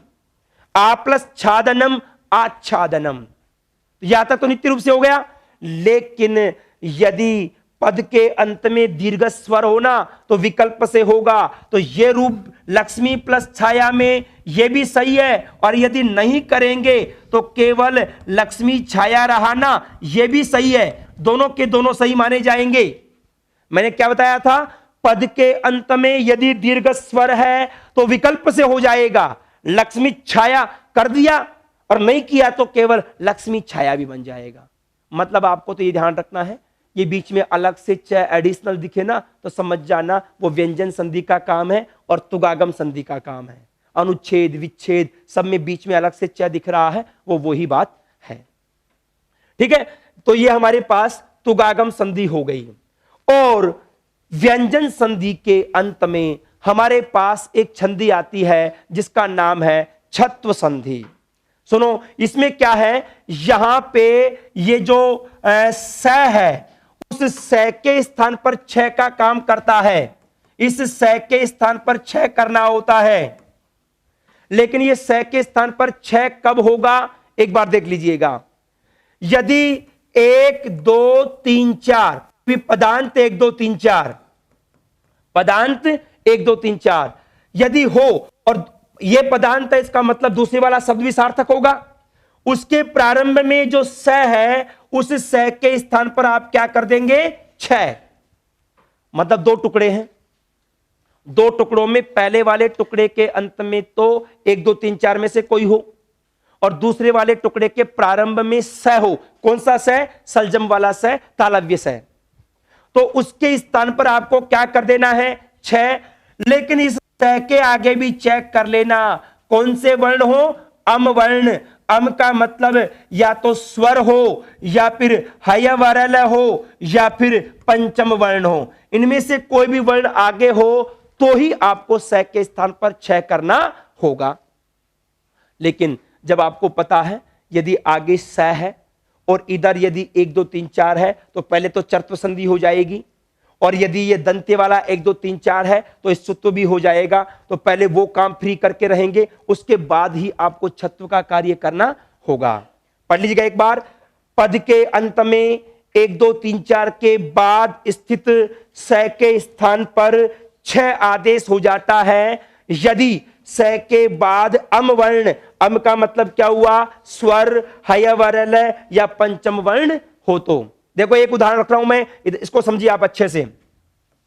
तद प्लस शिवः, देखना इसको, तद प्लस शिवः। तीसरे के आगे क्या मिला? स। तीसरे के आगे स। तो 1 2 3 4 के आगे 1 2 स हो तो पहले तो कौन सी हो जाएगी? चर्त्व संधि। तीसरे के स्थान पर पहला, बताइए द के स्थान पे तय हो जाएगा। पहले तो रूप क्या बन गया? तत् शिवः बन गया। अब देखो दंत्य वर्ण के आगे तालव्य वर्ण है, तो अभी जो बताइए आपको तालव्य संधि, तय के स्थान पे तालव्य कर देंगे। तय पहला है तो च भी पहला हो जाएगा और रूप क्या बन गया? तच शिवः। तच शिवः। पहले तो आपने कौन सा काम किया? चर्त्व का, नंबर 1। नंबर 2 काम आपने किसका किया? स्तुत्व का, नंबर 2। अब पहला वर्ण है, अब क्या पोजीशन आ गया हमारे पास? तच प्लस शिवः है, पहला वर्ण। पहले वर्ण के बाद में क्या मिला हमें? श।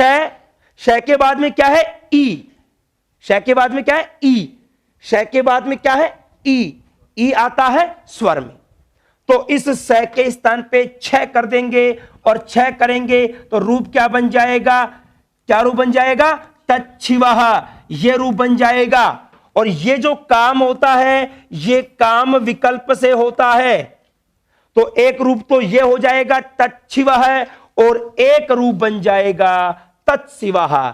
दो दो रूप यहां पर बनेंगे। वैसे प्रसिद्ध तो 6 वाला रहा है, लेकिन यह काम भी विकल्प से होता है, तो आप चाहो तो तच्छिवः बना लीजिएगा या तत्शिवः बना लीजिएगा। डबल डबल रूप यहां पर बनेंगे। इसी काम को एक क्रमिक तौर पर आपको विभिन्न उदाहरणों के माध्यम से हमने समझाया है। देख लीजिएगा एक बार, यह छत्व संधि का कार्य कैसे होता है? विकल्प से होता है। इस संधि को करने से पहले यथा प्राप्त चर्त्व और स्तुत्व संधि का कार्य भी होगा। देखो, भूभृत प्लस श्लाघा, अब चेक करो एक बार, भूभृत प्लस श्लाघा, पहले के आगे शय मिला, चर्त्व करेंगे तो भी तय का तय रहेगा।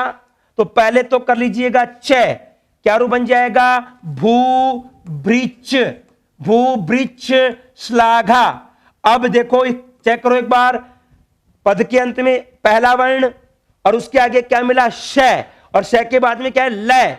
एक दो उसमें देखो, स्वर हयवर लय आ गया ना, हयवर लय, लय मिल गया तो क्या हो जाएगा? 6 हो जाएगा। स आधा था, 6 भी आधा हो गया, क्या रूप बन गया? भूभृत श्लाघा। श्लाघा का मतलब होता है प्रशंसा, राजा की प्रशंसा। भूभृत का मतलब राजा, राजा की प्रशंसा।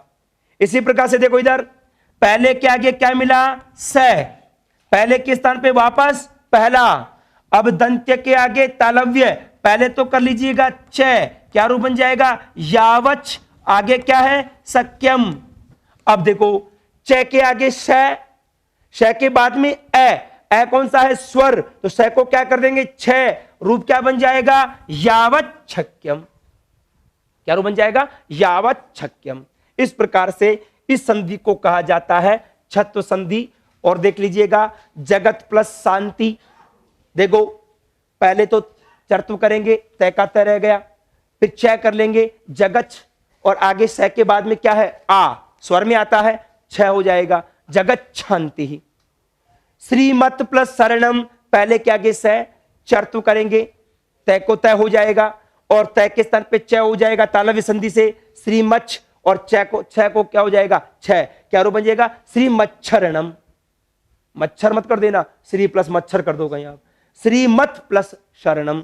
इसी प्रकार से तद प्लस शंकर है। अब देखो, पहले चर्त्व करेंगे, तय हो जाएगा, तय को चय हो जाएगा, और स को 6 होकर के तत्शंकर है।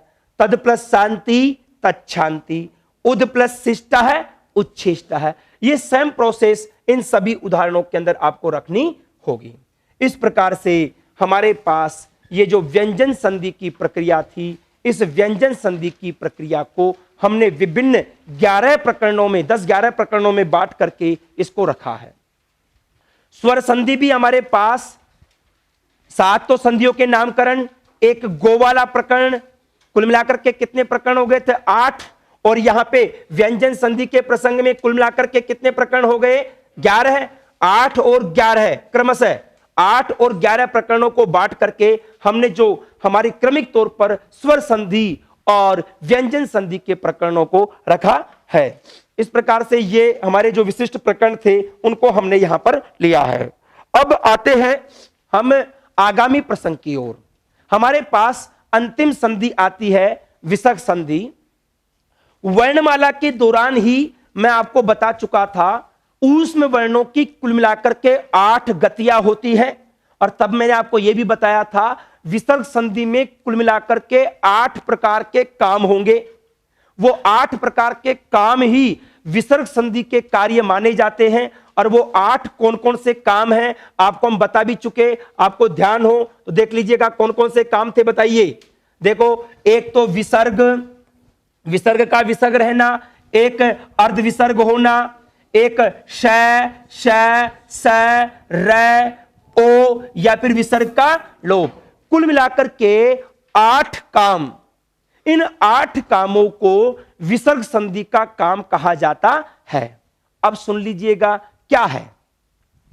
विसर्ग अर्ध विसर्ग तो ज्यादा फेमस नहीं रहे, विशेष तौर पर तो 3 काम है ना, स र, ये काम और एक ओ वाला काम। ये जो 5 काम है ना, ये 5 काम विशेष तौर पर देखने हैं।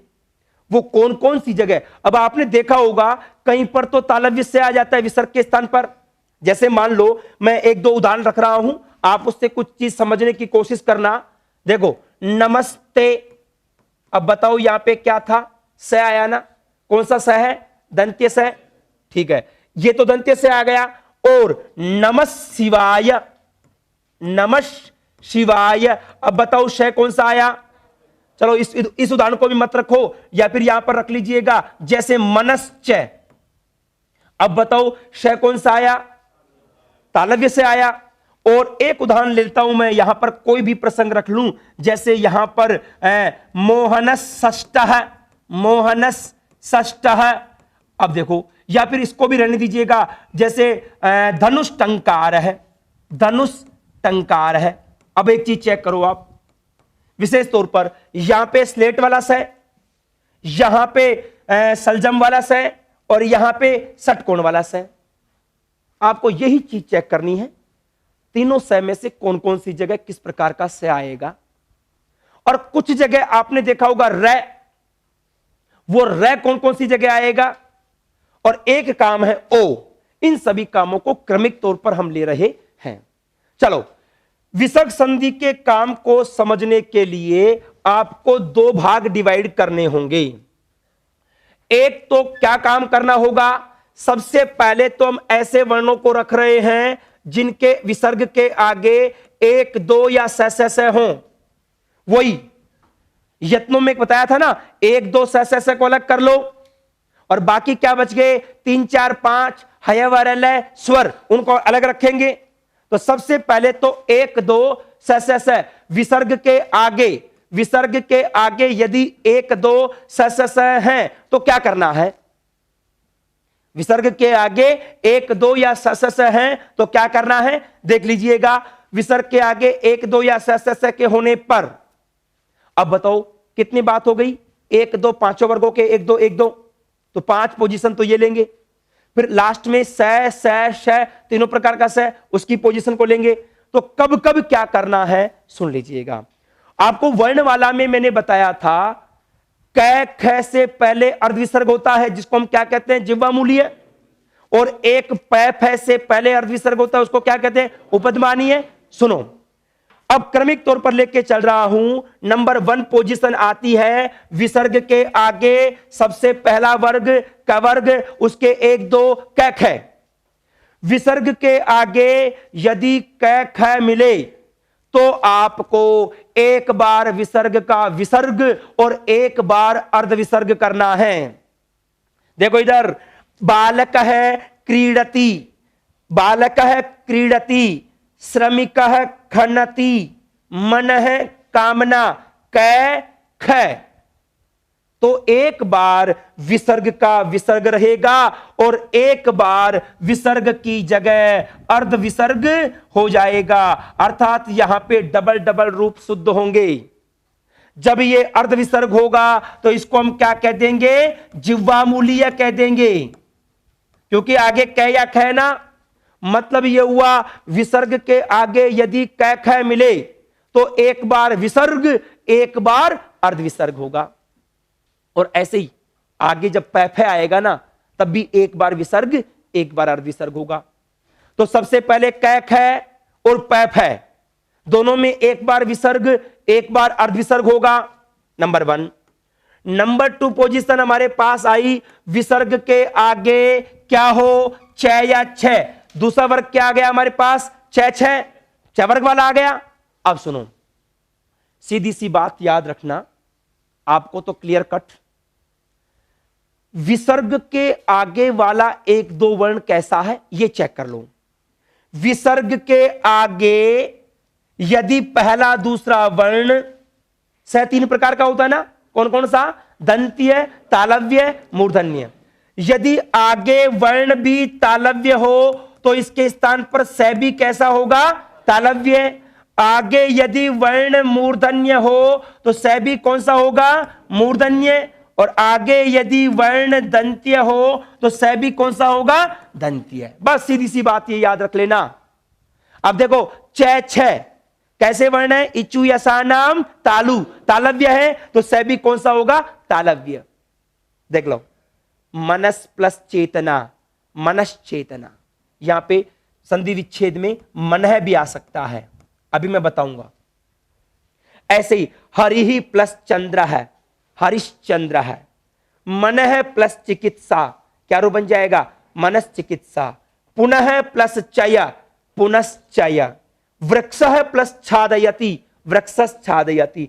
चय छ आया ना, जो कि तालव्य वर्ण थे, तो सब जगह देखो स भी कौन सा आया? तालव्य। आगे यदि तालव्य वर्ण है तो स भी कौन सा? तालव्य। आगे यदि मूर्धन्य वर्ण है तो श भी कौन सा? मूर्धन्य। कैसे? देखिए नंबर 3 पोजीशन आ गई हमारे पास, टवर्ग वाली। टैठ आगे हो, टैठ का उच्चारण स्थान ऋतु रसायनाम मूर्धा, मूर्धन्य वाले हैं। देख लो उच्चारण स्थान का शीर्षक कितना काम आ रहा है। टैठ आगे हैं तो श भी कौन सा? मूर्धन्य। देखो इधर धनु प्लस टंकार है, धनुष टंकार है। मनस प्लस टीका या फिर मनः प्लस टीका, क्या रूप बन जाएगा? मनस टीका। वृद्ध है प्लस ठगति, वृद्धश ठगति। ये मनस इसलिए लिख रहा हूं, वो जो सयंत वाले शब्द थे ना, मनस, तमस, यशस, वासस, मैंने आपको काफी शब्द बताए थे शब्द रूप के दौरान। उन सब के प्रसंग में संधि विच्छेद करते समय थोड़ा सा ध्यान रखना, यदि वहां पर स वाला ऑप्शन दिया हुआ है तो आपको स वाला ही करना है। यदि ये ऑप्शन दिया हुआ है ना तो ये करना होगा। यदि ये नहीं होता तो फिर आपको विसर्ग वाला करना है। जिन शब्दों में ओरिजिनली स अंत में है उनको लेकर के ये बात कही गई है। ठीक है, अब आगे यदि देखो तालव्य हुआ तो स भी तालव्य, मूर्धन्य हुआ तो श भी मूर्धन्य, और यदि दंत्य हुआ तो स भी कैसा? दंत्य। अब आगे क्या मिला? तैथ है। ऋतु लसानाम दंताह, दंत्य वर्ण है ना, दंत्य वर्ण मिले तो स भी कौन से होंगे? दंत्य होंगे। बताइए, देखिए नमः प्लस तस्यै, नमस्तस्यै। अब स कौन सा आया? स्लेट वाला आया ना, क्योंकि आगे दंत्य वर्ण है। सिरस प्लस त्राण है, सिर प्लस त्राण है, सिरस त्राण है। मनः प्लस ताप है, मनस्ताप है। यहां पर यदि मैंने बताया ना आपको मनस भी आ सकता है। इसी प्रकार से इतः प्लस ततः, इतस्ततः। बालस प्लस थूत करोति, बालक थूकता है, तो आगे थ आया, थ भी कौन सा है? दंत्य, तो स भी कौन सा हो गया? दंत्य। तीनों प्रकार के स का डिफरेंस कर लीजिएगा। आगे तालव्य, पहला दूसरा केवल। आगे तालव्य, स तालव्य। आगे मूर्धन्य, स मूर्धन्य। आगे दंत्य, स दंत्य। और मैंने क्या बताया? कैख आगे हो तो एक बार विसर्ग, एक बार अर्ध विसर्ग, और ऐसे ही पैफ आगे हो तो एक बार विसर्ग, एक बार अर्ध विसर्ग। ये नंबर आ गया हमारे पास 5वां वर्ग, 5वीं पोजीशन आ गई हमारे पास। देखो विसर्ग के स्थान पर एक बार विसर्ग और एक बार अर्ध विसर्ग होगा। यदि आगे क्या हो तो पैफ है, और ये पैफ है वाला जो अर्ध विसर्ग है इसको हम क्या कहेंगे? उपदमानीय। देखो इधर बालक है पठती, एक बार विसर्ग, एक बार अर्ध विसर्ग। बालक है पठती, बालक है पठती। उच्चारण में कोई फर्क नहीं आया। क्यों नहीं आया? मैंने आपको बताया था विसर्ग और अर्ध विसर्ग जिस स्वर पर आश्रित होते हैं उनका उच्चारण स्थान उसी के अनुरूप हो जाता है। तो यहां पर भी कंठ हो गया, यहां पर भी कंठ हो गया। इधर आइए, वृक्ष है फलती, अभी फ आ गया, तो एक बार विसर्ग, एक बार अर्ध विसर्ग। अध है प्लस पतनम, क्या रूप बन जाएगा? एक बार विसर्ग, एक बार अर्ध विसर्ग। तप है प्लस फलम, एक बार विसर्ग, एक बार अर्ध विसर्ग। अध है प्लस पठितम, एक बार विसर्ग, एक बार अर्ध विसर्ग। तो ये हमारे 1-2 की कहानी है। दोबारा सुन लीजिएगा, कैख है या पैफ है आगे हो तो एक बार विसर्ग होगा, एक बार अर्ध विसर्ग होगा। चैच है तालव्य है तो श भी तालव्य। टैठ है मूर्धन्य है तो श भी मूर्धन्य। तैथ है दंत्य है तो स भी दंत्य। अब बात रह गई 1-2 स की बात कर रहे थे ना पहले, एक दो पूरे कंप्लीट हो गए। अब आ गया स श श। श के प्रसंग में एक बात कही है कि यदि विसर्ग के आगे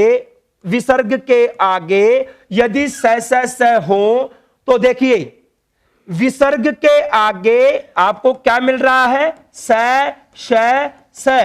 तो एक बार तो विसर्ग करेंगे, विसर्ग का विसर्ग रहेगा, और एक बार वो ही स हो जाएगा जो कि आगे है। जैसा आगे स वैसा ही स।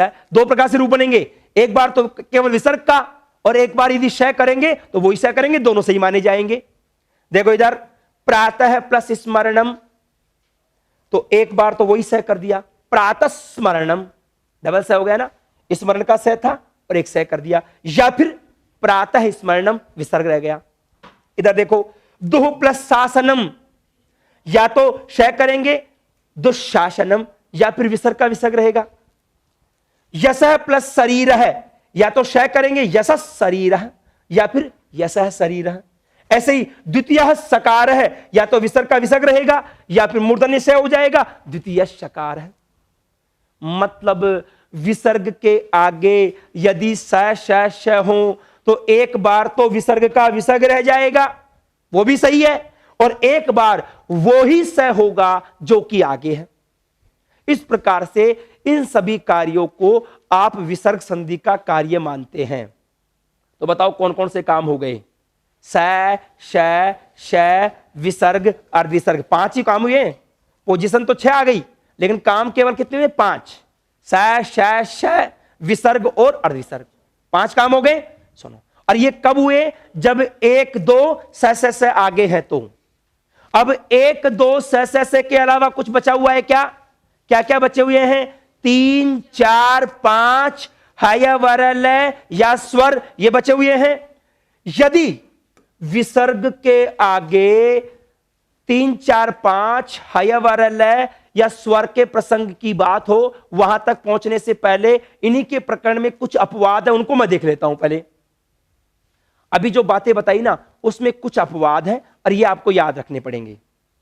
देखो कुछ शब्द हैं जैसे नमस, नमस नमस्कार करने वाला, तिरस अपमान करने वाला, पुरस सामने वाला, ये सारे के सारे प्रसंग हों, इनका विसर्ग का प्रकरण हो, और यदि इनके आगे कै ख या फिर पैफ हो, बताओ अभी के नियम के हिसाब से तो क्या होना चाहिए था, या तो एक बार विसर्ग एक बार अर्धविसर्ग होता, लेकिन ये शब्द फिक्स है, नमस तिरस और पुरस। इनके आगे यदि कै ख या पैफ है तो बस केवल कै ख पैफ की बात कर रहे हैं, मतलब जो विसर्ग विसर्ग की बात चल रही थी ना उसकी बात, थ इनकी बात नहीं है। कै ख या फिर पैफ आगे हो तो यहां पे स का स रहेगा, वो जो आप विसर्ग अर्धविसर्ग कर रहे थे ना वो नहीं होंगे। देखो इधर लेकिन आगे क्या चाहिए, कै ख या पैफ चाहिए। देखो नमः प्लस कार है नमस्कार है, तिरह प्लस कार है तिरस्कार है, पुरह प्लस कार है पुरस्कार है, पुरह प्लस पतनम पुरस्पतनम, नमः प्लस फलम नमस फलम। नहीं तो क्या होना चाहिए था, एक बार विसर्ग एक बार अर्धविसर्ग। ये शब्द फिक्स है, नमस तिरस और पुरस। हम लिखते हैं पुरस्कार, शुद्ध क्या है पुरस्कार, ठीक है। तो एक नोट तो आपको ये याद रखना होगा, विशेष तौर पर अपवाद आ गया। इसी प्रकार से आविस बहिस दुस और परिस, सबको चेक करो एक बार। स से पहले क्या है, या तो ई है या ऊ है ना, ई या ऊ। और आपको मैंने बता दिया ई या ऊ के बाद में यदि स होता है तो स के स्थान पर कौन सा स, मूर्धन्य स भी हो तो हो जाता है। अब बताओ यदि मैं आपको णत्व और सत्व की प्रक्रिया पहले नहीं बताता तो संधि को पढ़ा सकता था क्या, संभव ही नहीं है। पहले आपको प्रोसेसिंग आनी चाहिए थी। अब देखो अभी जो उदाहरण लिए ना मैंने, नमस पुरस तिरस, उनको चेक करो एक बार। उनमें सब में स से पहले ए था ना, तो कहीं पर भी मूर्धन्य करने की जरूरत नहीं पड़ी। लेकिन इधर देखो आविस बहिस दुस और परिस, सबके अंत में क्या है, ई स से पहले क्या है, ई या ऊ है ना, देखो आविस बहिस और परिस में तो ई है और दुस के अंदर क्या है, ऊ है, तो यहां पे स को क्या हो जाएगा, मूर्धन्य स। और देखो इधर आविश प्लस कार है, क्या रूप बना बताइए, आविष्कार है। स कौन सा आया, मूर्धन्य वाला, जबकि नमस्कार में कौन सा था, स दंत्य वाला स, क्योंकि स से पहले क्या था, ए था, और यहां पे क्या आ गया, ई। इसी प्रकार से देखो बही प्लस कार है, बहिष्कार है, परि प्लस कार है, परिष्कार है, दुह प्लस कर्म, दुष्कर्म। अब ये स कौन सा आया, मूर्धन्य से। लेकिन ये बात वही बात आ गई, कैख है पैफ में ही आएगा ये। यदि इसकी जगह छ होता, दुह प्लस चारणम, तो चै के वसंग में तालव्य से हो जाता दुष्चारणम। ये केवल कैक है और पैफे की बात ही रहेगी। लिखा हुआ है यदि आगे क्या हो, कैक या पैफ है। देखो आविस बहिस दुस परिस आदि शब्दों में ई ऊ के बाद स्थित स के स्थान पे क्या हो जाएगा, मूर्धन्य स दिखाई देगा, यदि आगे कैक है या पैफ है। तो ये जो कैक है पैफ है की बात थी ना, उसमें ये दो अपवाद आ गए हैं। और ये भी संधि कौन सी मानी जाएगी, विसर्ग संधि ही है, क्योंकि स से काम विसर्ग संधि में तो होते हैं, वो काम यहां पर हो गए। ठीक है, इस प्रकार से हमारे पास एक दो और स की जो कहानी थी उसको हमने संपूर्णता प्रदान की। अब बच गए क्या क्या बताइए, एक दो स के अलावा क्या क्या बचा, 3 4 5 हाया वरल या फिर हाया वरल या फिर स्वर, ये बचे ना। इन सभी प्रसंगों के अंदर मतलब एक दो स के अलावा कुछ भी बचे, वहां पर आपको विसर्ग के स्थान पर रै करना है, हलंत वाला। और मैंने क्या बताया था, हलंत रै के बाद में यदि व्यंजन आ जाए तो रै ऊपर चले जाता है, जल तुम भी न्याय। और यदि स्वर होगा तो रै में स्वर, रै के अंदर मिल जाएगा स्वर। विसर्ग के स्थान पर रै करना होगा, पढ़ लीजिएगा इसको। विसर्ग के आगे 3 4 5 हाय वारल या स्वर होने पर विसर्ग के स्थान पर क्या सुनाई देगा, रै। लेकिन इसमें दो अपवाद रख दिए, एक तो उत्व संधि और एक रलोप संधि, जिसको अभी हम पढ़ेंगे। इनको छोड़कर बाकी सभी जगह रै सुनाई देगा, और वो रै सुनाई देता है ना, उसको भी विसर्ग संधि का ही काम कहेंगे। देखो कैसे कैसे, देखिए अभी बताऊंगा उत्व और रलोप कहां पर होता है, ये अलग से डिस्कस कर रहे हैं, पहले रै का देख लीजिएगा। रवे है प्लस गति ही, आगे गै कौन सा वर्ण है बताइए, तीसरा। देखो रै हो गया, रवेर गति, गै के ऊपर चला गया। वायोर घात है, गै कौन सा वर्ण है, चौथा। विसर्ग कहां चला गया, रै, गै के ऊपर। वायोर घात है। विष्णु हो माया, मैं कौन सा वर्ण है, पांचवा। विष्णोर माया, तीसरा, चौथा, पांचवा, सबके उदाहरण रखेंगे। इसी प्रकार से देखो शत्रु हंती, आगे क्या आया, है, क्या रूप बन गया, शत्रुर हंती। गुरु प्लस याति, आगे क्या आया, यह, क्या रूप बन जाएगा, गुरुर याति। वायु वाति, क्या बन गया, वायुर वाति, है यह वह। ऐसे ही भानु लुनाति, भानु लुनाति, क्या रूप बन जाएगा, भानुर लुनाति, क्या रूप बन जाएगा, भानुर लुनाति, भानुर लुनाति। आगे क्या मिल गया, लय। मैंने एक चीज छोड़ दी यहां पर, देखो है यह वह लय, रै को छोड़ दिया ना, रै को छोड़ दिया, उसका कोई लॉजिक है, रै के प्रसंग में अभी रलोप संधि होगी, इस वजह से सबके 3 4 5 है यह वह लय के उदाहरण आ गए। और देखो स्वर वाला, हरि ही प्लस अवदत, विसर्ग के स्थान पे क्या हुआ, रै, हलंत, रै के अंदर मिल जाएगा ए, तो रै हो गया पूरा, क्या रूप बोलेंगे, हरि रवदत। हरि ही प्लस एति, विसर्ग के स्थान पर हुआ रै, रै के आगे ए मिल जाएगा, ए मिल जाएगा, क्या रूप बन जाएगा, हरि रेति। हरि ही प्लस उवाच, स्वर है ना तीनों में, ए उ, स्वर है सारे, तो विसर्ग के स्थान पर रै, रै में मिल जाएगा उ, क्या बन गया, रू, क्या रूप बन जाएगा, हरि रुवाच।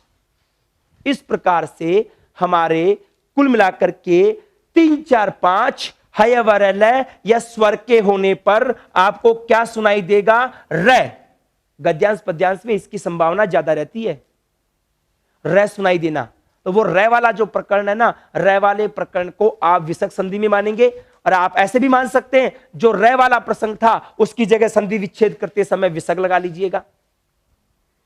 इस प्रकार से ये हमारा सबसे पहले जो 1 2 3 4 1 2 से को अलग कर दिया, 3 4 5 हय वर ल को अलग कर दिया। अब हमारे पास बात आ जाती है, दो अपवाद आए थे ना, एक तो कौन सा? उत्व संधि और एक कौन सा? रलोप संधि। इनके प्रकरणों को और देख लेते हैं और हमारा जो विसर्ग संधि का विषय है वो संपूर्णता को प्राप्त हो जाएगा। अब वो कौन कौन से उत्व संधि और रलोप संधि के प्रकरण कौन कौन से हैं सुन लीजिएगा एक बार। देखो, उत्व संधि के प्रसंग में दो प्रकरण आएंगे हमारे पास। उत्व संधि में दो पोजीशन आएंगी। विसर्ग से पहले ह्रस्व ए, विसर्ग के बाद भी ह्रस्व ए, ये पहली पोजीशन है। विसर्ग से पहले भी ए, विसर्ग के बाद में भी ए। 3 4 5 के नियम से होना तो रह चाहिए था, लेकिन यहां पे उत्व संधि करनी होगी। कैसे कैसे सुन लीजिएगा। जैसे मान लो आपने कोई भी रूप बनाया, कह प्लस अपि। एक बार देखना, इस संधि में ओरिजिनली वास्तव में वो स होता है, उस स के स्थान पर र हो जाता है। पोजीशन तो तरीका तो यह है, र हुआ। यदि विसर्ग से पहले भी ए हो और विसर्ग के बाद में भी ए हो, तो ये जो स वाला र था ना, इस र के स्थान पर उ हो जाएगा। या फिर आप ये मान लो विसर्ग के स्थान पर सीधे तौर पर उ हो जाएगा। तो देखो, कै प्लस उ और आगे क्या है? अपि। अब ए और उ दोनों में गुण हो जाएगा, ए और उ मिलकर के गुण हो जाएगा क्या? को। और आगे क्या है बताइए? अपि। तो पहले तो क्या कर दिया आपने? गुण कर दिया। गुण करके क्या स्थिति आ गई हमारे पास? को अपि। और आपको पूर्व रूप संधि में बताया था, पद के अंत में ए ओ हो और आगे ह्रस्व हो, ह्रस्व ए हो, तो दोनों के स्थान पर पहले वाला ओ हो जाएगा और ए को इंडिकेट करने के लिए अवग्रह चिन्ह का प्रयोग किया जा सकता है और शुद्ध रूप क्या बन गया? कोपी। इसलिए मैंने इस उदाहरण को वहां नहीं लिखा, वहां तो मैंने सीधे उनको लिखा जिनमें ओ था ओरिजिनली पहले से ही। जैसे भानु का संबोधन में क्या बनता है? भानो, उसको लिया।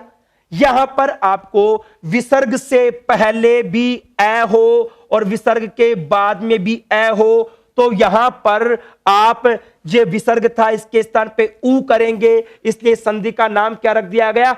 उत्व। काम कौन सा कर रहे हैं? महत्वपूर्ण उ। यद्यपि बाद में गुण भी हो रहा है, पूर्व भी हो रहा है, लेकिन सबसे महत्वपूर्ण काम कौन सा है? उ। इसलिए संधि का नाम क्या रख दिया? उत्व संधि।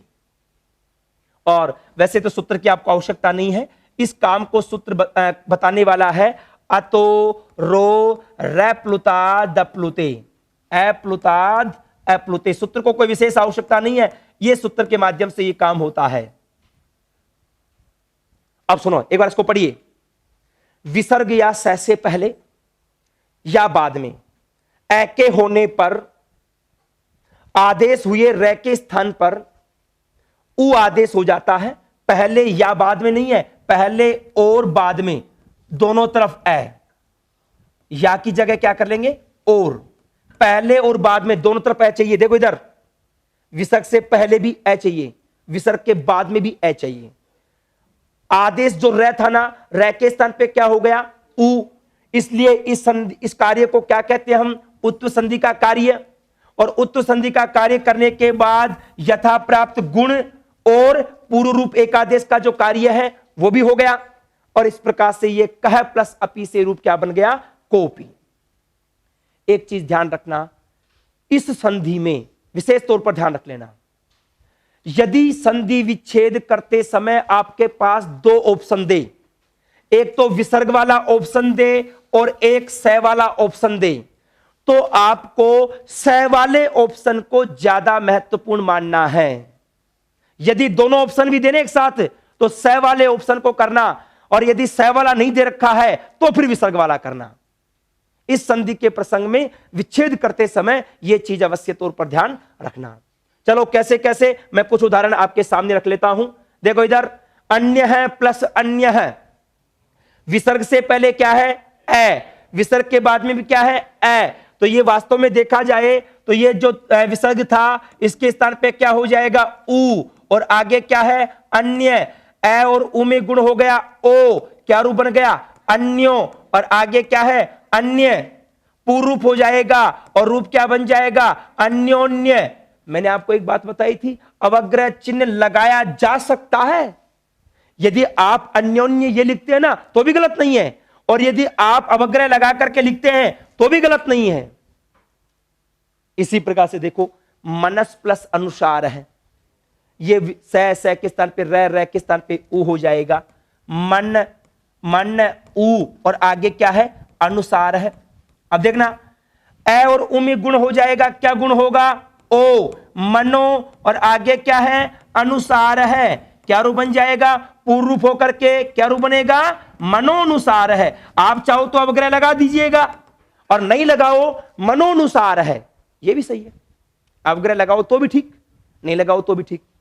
मनस प्लस अनुकूल है, वही देखो एक बार देख लीजिएगा, स से पहले भी ए, स के बाद में भी ए, क्या रूप बन जाएगा मनोनुकूल है। चाहो तो आप अवग्रह लगाओ चाहे मत लगाओ। इस सारी संधि को कहते हैं उत्व संधि। तो पोजीशन नंबर 1, पहली पोजीशन क्या ही बताइए, विसर्ग से पहले भी ए, विसर्ग के बाद में भी ए। पहली पोजीशन हमारे सामने ये आ गई है, नंबर 1 डाल लीजिएगा साइड में स्टार। पहली पोजीशन कौन सी आ गई, विसर्ग से पहले भी ए, विसर्ग के बाद में भी ए। तो आपको कौन सी संधि करनी है, उत्व संधि, ठीक है। अब दूसरी पोजीशन की तरफ आ रहे हैं, देखिए दूसरी पोजीशन है हसी च। ये क्या कहता है, विसर्ग से पहले ए और अभी तो आपने कहा विसर्ग के बाद में भी ए, लेकिन ये दूसरा सूत्र क्या कह रहा है हसी च, यदि आगे हस वर्ण हो तो भी। हस का मतलब क्या हुआ 3 4 5 हयवरल, हयवरल से स्टार्ट करेंगे, हयवरल से स्टार्ट करेंगे ना।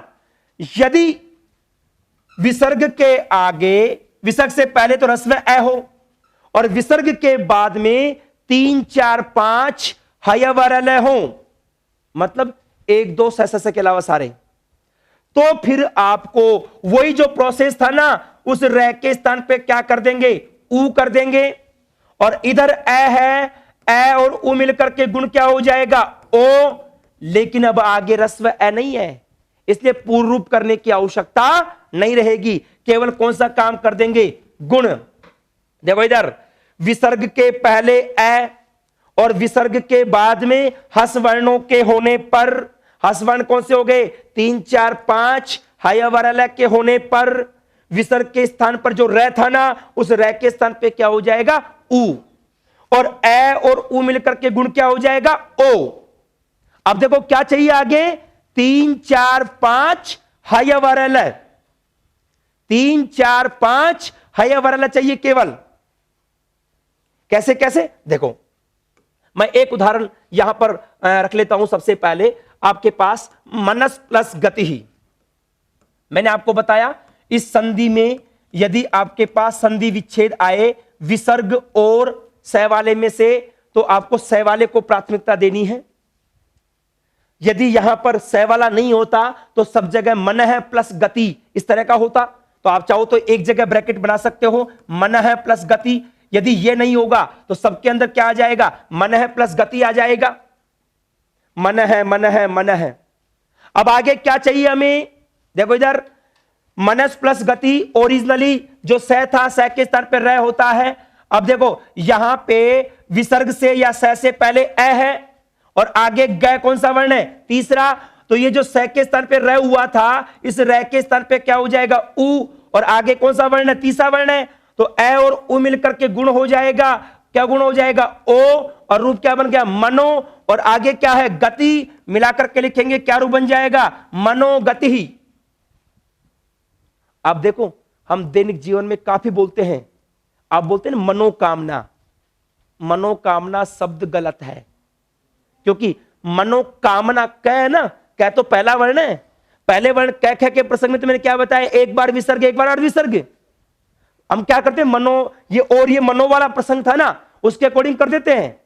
अब देखना, मनस प्लस गति मनोगति, मनस प्लस घात है, देखो गति में गति सा, मनस प्लस घात है, घ कौन सा, क्या रूप बन जाएगा, मनोघात है। मनस प्लस नयनम, नय कौन सा वर्ण है, पांचवा, मनोनयनम। मनस प्लस माया कौन सा वर्ण है, पांचवा, क्या रूप बन गया, मनोमाया। मनस प्लस हारी मनोहारी, आगे क्या मिल गया है, हमें क्या चाहिए, 3 4 5 हय वरल। मनस प्लस विज्ञानम मनोविज्ञानम, मनस प्लस वेग है मनोवेग है, सब में वह मिल गया दोनों के अंदर। चलो, मनस प्लस वेदना मनोवेदना, वह मिल गया। मनस प्लस विकार है मनोविकार है। मनस प्लस रोग है, आगे रह मिल गया, मनोरोग है, 3 4 5 हय वरल है। मनस प्लस रंजनम मनोरंजनम, मनस प्लस लहरी मनोलहरी, मनस प्लस वांछितम मनोवांछितम। हम आरती बोलते ना, मन वांछित फल पावे, वो मन वांछित गलत है, मन वांछित नहीं बनेगा, मनोवांछित बनेगा। ऐसे ही मनस प्लस विनोद है मनोविनोद है। आगे कौन कौन से, आगे तीसरा चौथा पांचवा। अब आप खुद बताओ, कई लोग ये मनो देख करके तो कर लिया मनोकामना, अब ये बताइए ये मनोकामना शब्द शुद्ध है क्या, नहीं, गलत है। आगे क्या है ना, हमें तो क्या चाहिए, 3 4 5 हय वरल है। ये कै में तो क्या होगा, एक बार विसर्ग एक बार अर्ध विसर्ग। चलो, कभी काफी लोगों ने लिख रखा है मनोस्थिति, उसकी मनोस्थिति ठीक नहीं है, काफी लोग लिखते हैं, यह भी गलत है। बताओ क्या आया, स के प्रसंग में तो मैंने क्या बताया, एक बार विसर्ग और एक बार वही स, शुद्ध क्या होगा बताइए इसकी जगह, या तो मन स्थिति या फिर मनस स्थिति, ऐसा होगा, ठीक है ना। बहुत बहुत गलतियां, मनो प्रकार मनो प्रेम, गलत है सारे के सारे। वो क्या करते हैं, सब जगह मनो दिख रहा था ना, तो उन्होंने आगे कोई भी शब्द जोड़ने लग गए, कोई भी शब्द आ गया, अरे देख तो लो आगे 3 4 5 हय वरल से शुरू है कि नहीं है, तभी मनो बनेगा, अन्यथा मनो नहीं बनेगा। चलो और भी उदाहरण मैं आपको देता हूं, जो दैनिक जीवन में हम काफी अशुद्धियां करते हैं। मनस प्लस रथ है मनोरथ है, र आ गया। मनस प्लस जह मनोज है। मनस प्लस भाव है, चौथा वर्ण है, मनोभाव है। मनस प्लस योग है मनोयोग है। सब में 3 4 5 हय वरल है, इसलिए उत्तम संधि हो गई। सिरस प्लस मणि, अब देखो मैं आ गया ना, सिरोमणि। सिरस प्लस रूह है, रूह का मतलब होता है बाल, सिर के बाल, क्या हो जाएगा, सिरो रूह। ऐसे देखो, सिरस प्लस वेदना सिरो वेदना, सर दर्द। सिरस प्लस वेदना सिरो वेदना, वह आगे इसलिए। तमस प्लस गुण है तमो गुण है। सरस प्लस जह सरोज है। सरस प्लस वर है सरोवर है। पयस प्लस दह पयोद है। उरस प्लस जय उरोज है। आगे देखो 3 4 5 हय वरल आ रहे हैं। यशस प्लस धरा यशोधरा, ध कौन सा है, चौथा। यशस प्लस गानम यशो गानम। यशस प्लस वर्धन है यशो वर्धन है। आगे कौन सा है, वह। यशस प्लस गाथा यशो गाथा। नभस प्लस मंडलम नभो मंडल, नभ मंडल नहीं बनता, मूल शब्द नभस है, क्या रूप बनेगा, नभो मंडल, आकाश मंडल जिसको आप बोलते हैं ना, नभ का मतलब क्या होता है, आकाश, नभो मंडल, नभ मंडल नहीं। इसी प्रकार से वयस प्लस वेग है, क्या रूप बन जाएगा, वयो वेग है। वयस प्लस वृद्ध है वयो वृद्ध है। छंदस प्लस ज्ञानम छंदो ज्ञानम। ज्ञान ज्ञ, ज्ञ में क्या मिला हुआ है, जय ना, जय कौन सा वर्ण है, तीसरा। इसकी वजह से हो गया। इसी प्रकार से रजस प्लस विकार है, रजो विकार है। ओजस प्लस गुण है, ओजो गुण है। अधस प्लस वस्त्रम क्या रूप बन जाएगा? अधो वस्त्रम। अधस प्लस गति, अधो गति। अधस प्लस लिखित है, अधो लिखित है। अब बताओ, बहुत पुस्तकों में लिखा हुआ है उसका अधोपतन हो गया। अब यह शब्द शुद्ध है क्या? सही है क्या? अब आगे देखो, अधः अधस प्लस पतन, पहना, पै के प्रसंग में तो एक बार विसर्ग एक बार अर्धविसर्ग, ये गलत है। हम लिख देते ना, निम्नलिखित उदाहरणों को देखो, निम्नलिखित हो गया। फिर उसका एक इलाज आया, अधोलिखित। अधोलिखित का मतलब भी क्या होता है? नीचे। अधोलिखित तो संभव है, अधस प्लस लिखित क्योंकि आगे ले आया अधोलिखित। अब उसने क्या किया, जैसे अधो चल रहा था, अधो चलते चलते उसने क्या कह दिया, अधो पठित उदाहरणों को देखो। अधो पठित, लिखित की जगह क्या कर दिया? पठित। लेकिन माइंड नहीं लगाया कि लिखित में तो लय था, 3 4 5 हयवर लय में था, और पठित में तो क्या है? पै। अब बताओ ये सही है क्या? गलत है। अधोपतन लिखते हैं, गलत है। अधोपठित लिखते हैं, गलत है। अधोपठित नहीं बनेगा क्योंकि क्या आ गया? पै, एक बार विसर्ग एक बार अर्धविसर्ग। अधः पठित, अधः पठित। तो ये चीज आपको ध्यान रखनी है। आगे 3 4 5 हयवर लय होंगे तो ही उत्व संधि का कार्य होगा। अब देखो आगे, तेजस प्लस मय है, तेजोमय है। तेजस प्लस मय है, तेजोमय है। ऐसे देखिए, तिरस प्लस धानम, तिरोधानम, छिपना। तिरोधान का मतलब क्या होता है? छिपना। तिरस प्लस हितम, तिरोहितम। तिरस प्लस भूतम, तिरोभूतम। पुरोह, पुरस प्लस हितम क्या रूप बन जाएगा? पुरोहितम। पुरस प्लस वाक, पुरोवाक।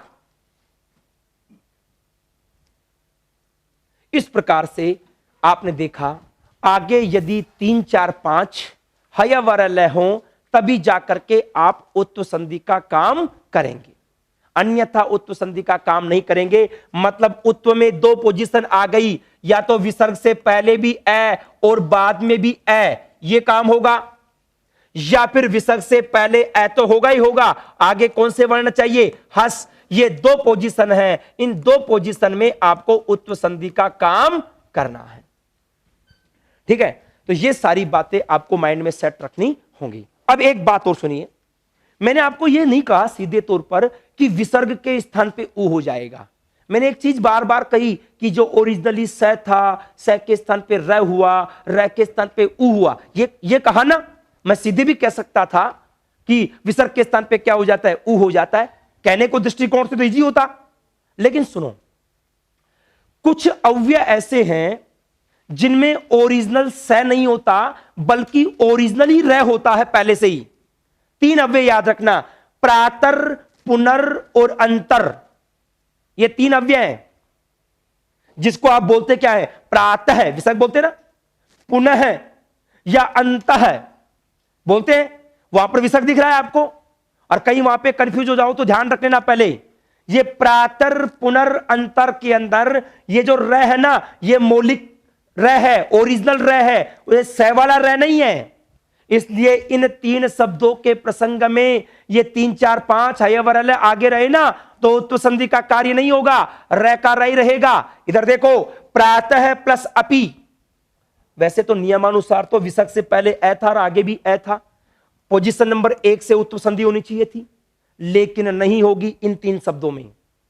देखो देखो आगे, प्रातर प्लस अपि, र में ए मिल गया, प्रातरपि। पुनर प्लस अपि, पुनरपि। दोनों के अंदर रूल नंबर 1 लग रहा था ना, नियमानुसार तो दिख रहा था, लेकिन नहीं होगा।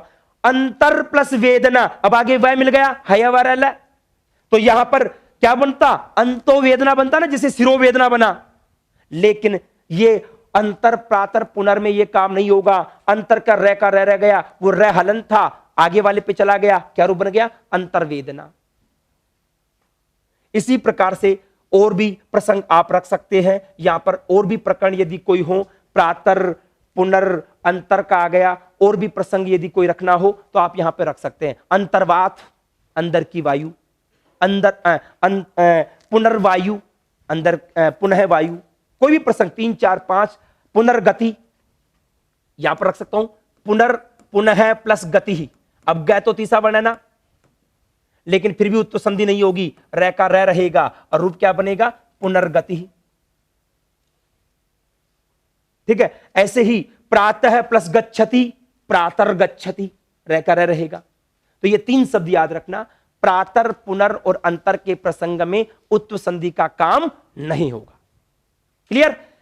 ये हमारी पहली संधि आ गई थी, उत्तर संधि। और अब दूसरा प्रकरण वहां पर आता है रलोप संधि का। आपको जो 8 काम बताए थे ना, 8 काम में कौन कौन सा हो गया, विसर्ग हो गया, अर्धविसर्ग हो गया, श हो गया, रे हो गया और ओ हो गया, 7 काम हो गए। अब अंतिम काम बच जाता है लोप वाला। अब वो लोप वाला प्रसंग कौन सा है देख लीजिएगा। सुनो, सूत्र क्या कह रहा है, रो री। ये क्या कहता है, रे के आगे रे हो, मतलब 2 रे लगातार आ जाएं, तो पहले वाला जो रे है ना उसका क्या हो जाएगा, लोप। रे के आगे रे होने पर पहले वाले रे का लोप, और यदि रे का लोप होने पर उससे पहले ए ई उ, इन 3 में से कोई भी वर्ण हो, यदि वो ह्रस्व है तो उसको आप क्या कर देंगे, दीर्घ भी कर देंगे। रे के आगे रे होने पर पहले वाले रे का लोप, और उससे पहले यदि ए ई उ है तो उस ए ई उ को क्या कर देंगे, दीर्घ भी कर देंगे। इसीलिए संधि का नाम क्या रख दिया गया, रलोप संधि। यदि परीक्षा में रलोप अलग से ऑप्शन नहीं दे तो आपको विसर्ग संधि के अंदर इसको समाहित करना है। देखो कैसे कैसे, रे के आगे रे होने पर पहले वाले रे का लोप हो जाता है, रे का लोप होने पर उससे पहले स्थित अण, अण का मतलब क्या हुआ, ए ई उ, उसको दीर्घ आदेश हो जाता है। और यह काम बताने वाला सूत्र है ड्रै लोपे पूर्वस्य दीर्घो अण है। क्या कहता है सुन लीजिएगा, अभी आगे चल करके प्रत्यय में काम आएगा। ये ड्रै कहा ना, ड्रै के अंदर 2 चीज मिली हुई है, ढै और रै। ये नियम क्या कहता है, जब जब ढै या रै का लोप हो तो उससे पहले पूर्वस्य दीर्घ है, पहले वाले को दीर्घ हो जाएगा, किसको, अण को। ढै और रै का लोप होने पर, रै के लोप के उदाहरण तो यहां आ गए और ढै के लोप के उदाहरण आएंगे प्रत्यय के दौरान, तो वहां पर भी ये नियम काम आएगा। ढै या रै का लोप होने पर उससे पहले यदि ए ई उ है तो उसको दीर्घ हो जाता है। अब सुनो, उदाहरणों को देखिए। देखो, अंतर प्लस राष्ट्रीय है, देखो एक बार, अंतर प्लस राष्ट्रीय है, रै के आगे रहना, पहले वाले रै का क्या हो जाएगा, लोप। अंतरराष्ट्रीय, और रै से पहले क्या है, ए को क्या हो जाएगा, दीर्घ, शुद्ध क्या बनेगा, अंतरराष्ट्रीय। अब बताओ, सब लिखते हैं अंतरराष्ट्रीय, रै को ऊपर पहुंचा देते हैं, गलत है।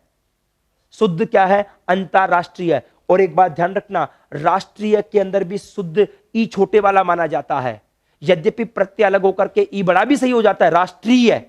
लेकिन जिसको आप अंतरराष्ट्रीय कहते हो ना, उसमें शुद्ध ये है, अंतरराष्ट्रीय है, इंटरनेशनल जिसको आप कहते हैं इंग्लिश के अंदर, वो सारा का सारा अंतरराष्ट्रीय माना जाएगा। ठीक है, निर प्लस रव है, रै के आगे रै, पहले वाले रै का लोप, और ई को क्या कर देंगे, दीर्घ, क्या रूप बन जाएगा, नीरव है। निर प्लस रस है, रै के आगे रै, पहले वाले रै का लोप, और नी को दीर्घ कर देंगे, क्या रूप बन जाएगा, नीरसः। नीरसः, निर्गतः रसः, जहां से रस निकल गया हो उसको हम क्या कहेंगे, नीरस। निर्गतः रव, रव का मतलब होता है ध्वनि, जहां से ध्वनि निकल गई हो उसको हम क्या कहेंगे, नीरव। नीरव का मतलब हो गया जहां पे बिल्कुल शांति हो। ऐसे ही निर प्लस रोग है, निकल गया है रोग, जिसके यहां से, जिस व्यक्ति के यहां से रोग निकल गया हो, रै का लोप हो गया और इसको दीर्घ कर लेंगे, क्या कहेंगे, निरोग है। अंतर प्लस राज्यम, क्या रूप बन जाएगा, अंतरराज्यम, रै का लोप हुआ और ए को दीर्घ कर देंगे। तो इन सभी उदाहरणों के अंदर आपने क्या किया, रै का लोप करके पहले वाले को दीर्घ कर दिया। ऐसे देखो, पुनर् प्लस रचना, देखो रै के आगे रै है, पहले वाले रै का लोप होगा, पहले वाले रै का लोप करके न क्या ए को आ कर देंगे, पुनः रचना। निर प्लस रंध्र है, रै का लोप करके क्या रूप बन जाएगा? निरंध्र है। रंध्र का मतलब होता है छेद, जिसमें कोई छेद नहीं हो, निरंध्र। ऐसे ही निर प्लस रुक, जो रोग से रहित हो, रै का लोप होकर के क्या रूप बन जाएगा? निरुक। निरुक कह दीजिएगा चाहे निरोग कह दीजिएगा, पर्यायवाची शब्द हैं। ऐसा कोई व्यक्ति जिसके यहां से रोग निकल गया हो, उसको हम क्या कहते हैं? निरुक भी कह सकते हैं। और प्रातर प्लस राजते, रै के आगे रै, तो पहले वाले रै का लोप और क्या रूप बन जाएगा? प्राता राजते। तो इन सभी उदाहरणों के अंदर रै के आगे रै था तो पहले वाले रै का लोप किया, और उससे पहले ए ई उ हो तो उसको आपने क्या कर दिया है? दीर्घ कर दिया है। इस प्रकार से यह हमारे पास प्रकरण आ गया। अब सुनो, एक चीज मैं लास्ट में समझा देता हूं। क्या है? आपने अभी जो मनस प्लस रोग है या मनस प्लस रथ है, विभिन्न उदाहरण देखे थे ना उत्व में, और आपने क्या किया? मनोरथ है, मनोरोग है किया। अब सुनो, यहां पर भी तो स था, स के स्थान पर पहले होता है रै, मनर प्लस रथ है, मनर प्लस रथ है। अब सुनो, ऐसी पोजीशन आने पर रै के आगे रै था तो रोरी सूत्र तो क्या कहता है कि रै का लोप कर दूं। रोरी सूत्र, रोरी सूत्र इसका नंबर है 8, 3, 14 है। बताओ, 8वें अध्याय के तीसरे पाद का 14वां सूत्र, बताइए कहां का है? त्रिपादी का है ना। 8वें अध्याय का दूसरा, तीसरा, चौथा पाद असिद्ध माना जाता है, अंटन झोला छाप है। ध्यान है, काम तो कर रहा है, जब और कोई प्राप्त नहीं हो रहा तो काम कर रहा है। ठीक है, रोरी तो क्या कहता है कि मैं भी मेरा झोला लेके आ जाऊंगा, क्योंकि मनर प्लस रथ है, ये पोजीशन मिल गई। अब रह के आगे रह है, मैं तो लोप करने आ गया। ठीक है, और इधर हसीचे तैयार बैठा था, हसीचे, और हसीचे का नंबर 6, 1, 110, छठे अध्याय के पहले पाद का 110वां सूत्र। मतलब ये कहां का है? 7.25 अध्याय का है। मतलब क्या है? सिद्ध है। ये भी अपना सामान लेके आ गया कि तू तो झोला छाप है, मैं क्या हूं? MBBS हूं। आपको ध्यान है? अब ये दोनों एक ही जगह, मैंने आपको बताया था वहां पर, यदि एक ही प्रसंग में दो काम प्राप्त हो जाएं, सिद्ध और असिद्ध में, तो कौन सा काम करते हैं? सिद्ध वाला। यहां पे रोरी से रह का लोप भी प्राप्त था, और उत्व संधि वाला भी कहता है कि आगे रह है 3, 4, 5 है वरल है, तो मैं उत्व संधि कर दूंगा। दोनों काम एक साथ प्राप्त हो गए तो फिर आपको उत्व संधि का ही काम करना होगा। इसलिए रह वाले प्रसंग थे ना, मनस प्लस रोग है, मनस प्लस रंजन, सबके अंदर उत्व संधि हुई है, रह का लोप नहीं हुआ। फिर आप ये कहो कि यहां पर क्यों नहीं किया उत्व संधि? यहां पे रह ओरिजिनल है, उत्व वाला जो सह वाला रह है ना वो नहीं है। उत्व संधि तभी होती है जब सह वाला रह हो तो। ठीक है, इस प्रकार से इन सभी प्रसंगों में लास्ट में एक बात कह दी, एक ही प्रसंग में उत्व संधि और रलोप संधि का कार्य प्राप्त हो तो वहां पर उत्व संधि का कार्य ही होगा। जैसे मनस प्लस रथ है, मनोरथ है, मनस प्लस रोग है, मनोरोग है। इस प्रकार से यह हमारा जो संधियों का विषय था, संधियों के विषय को हमने यहां पर रखा है। इसको 3 भागों में बांट करके स्वर संधि, व्यंजन संधि और जो विसर्ग संधि है उसके रूप में हमने स्वीकार किया। स्वर संधि के अंदर कुल मिलाकर के 5 संधियां पहले, फिर हमने पूर्व रूप और पर रूप और गो शब्द वाला प्रसंग, कुल मिलाकर के 8 प्रकरण देखे। और एक तरह से देखा जाए व्यंजन संधि में कुल मिलाकर के हमने 11 प्रकरण रखे, और विसर्ग संधि में कुल मिलाकर के 8 प्रकार के काम हमने देखे। ये सारे के सारे काम एक डायग्राम के ऊपर आप सेट कर सकते हैं और पूरी की पूरी संधि के विषय को आप यहां पर रख सकते हैं। इस प्रकार से यह हमारा संधि का जो शीर्षक था यही संपूर्णता को प्राप्त होता है। धन्यवाद।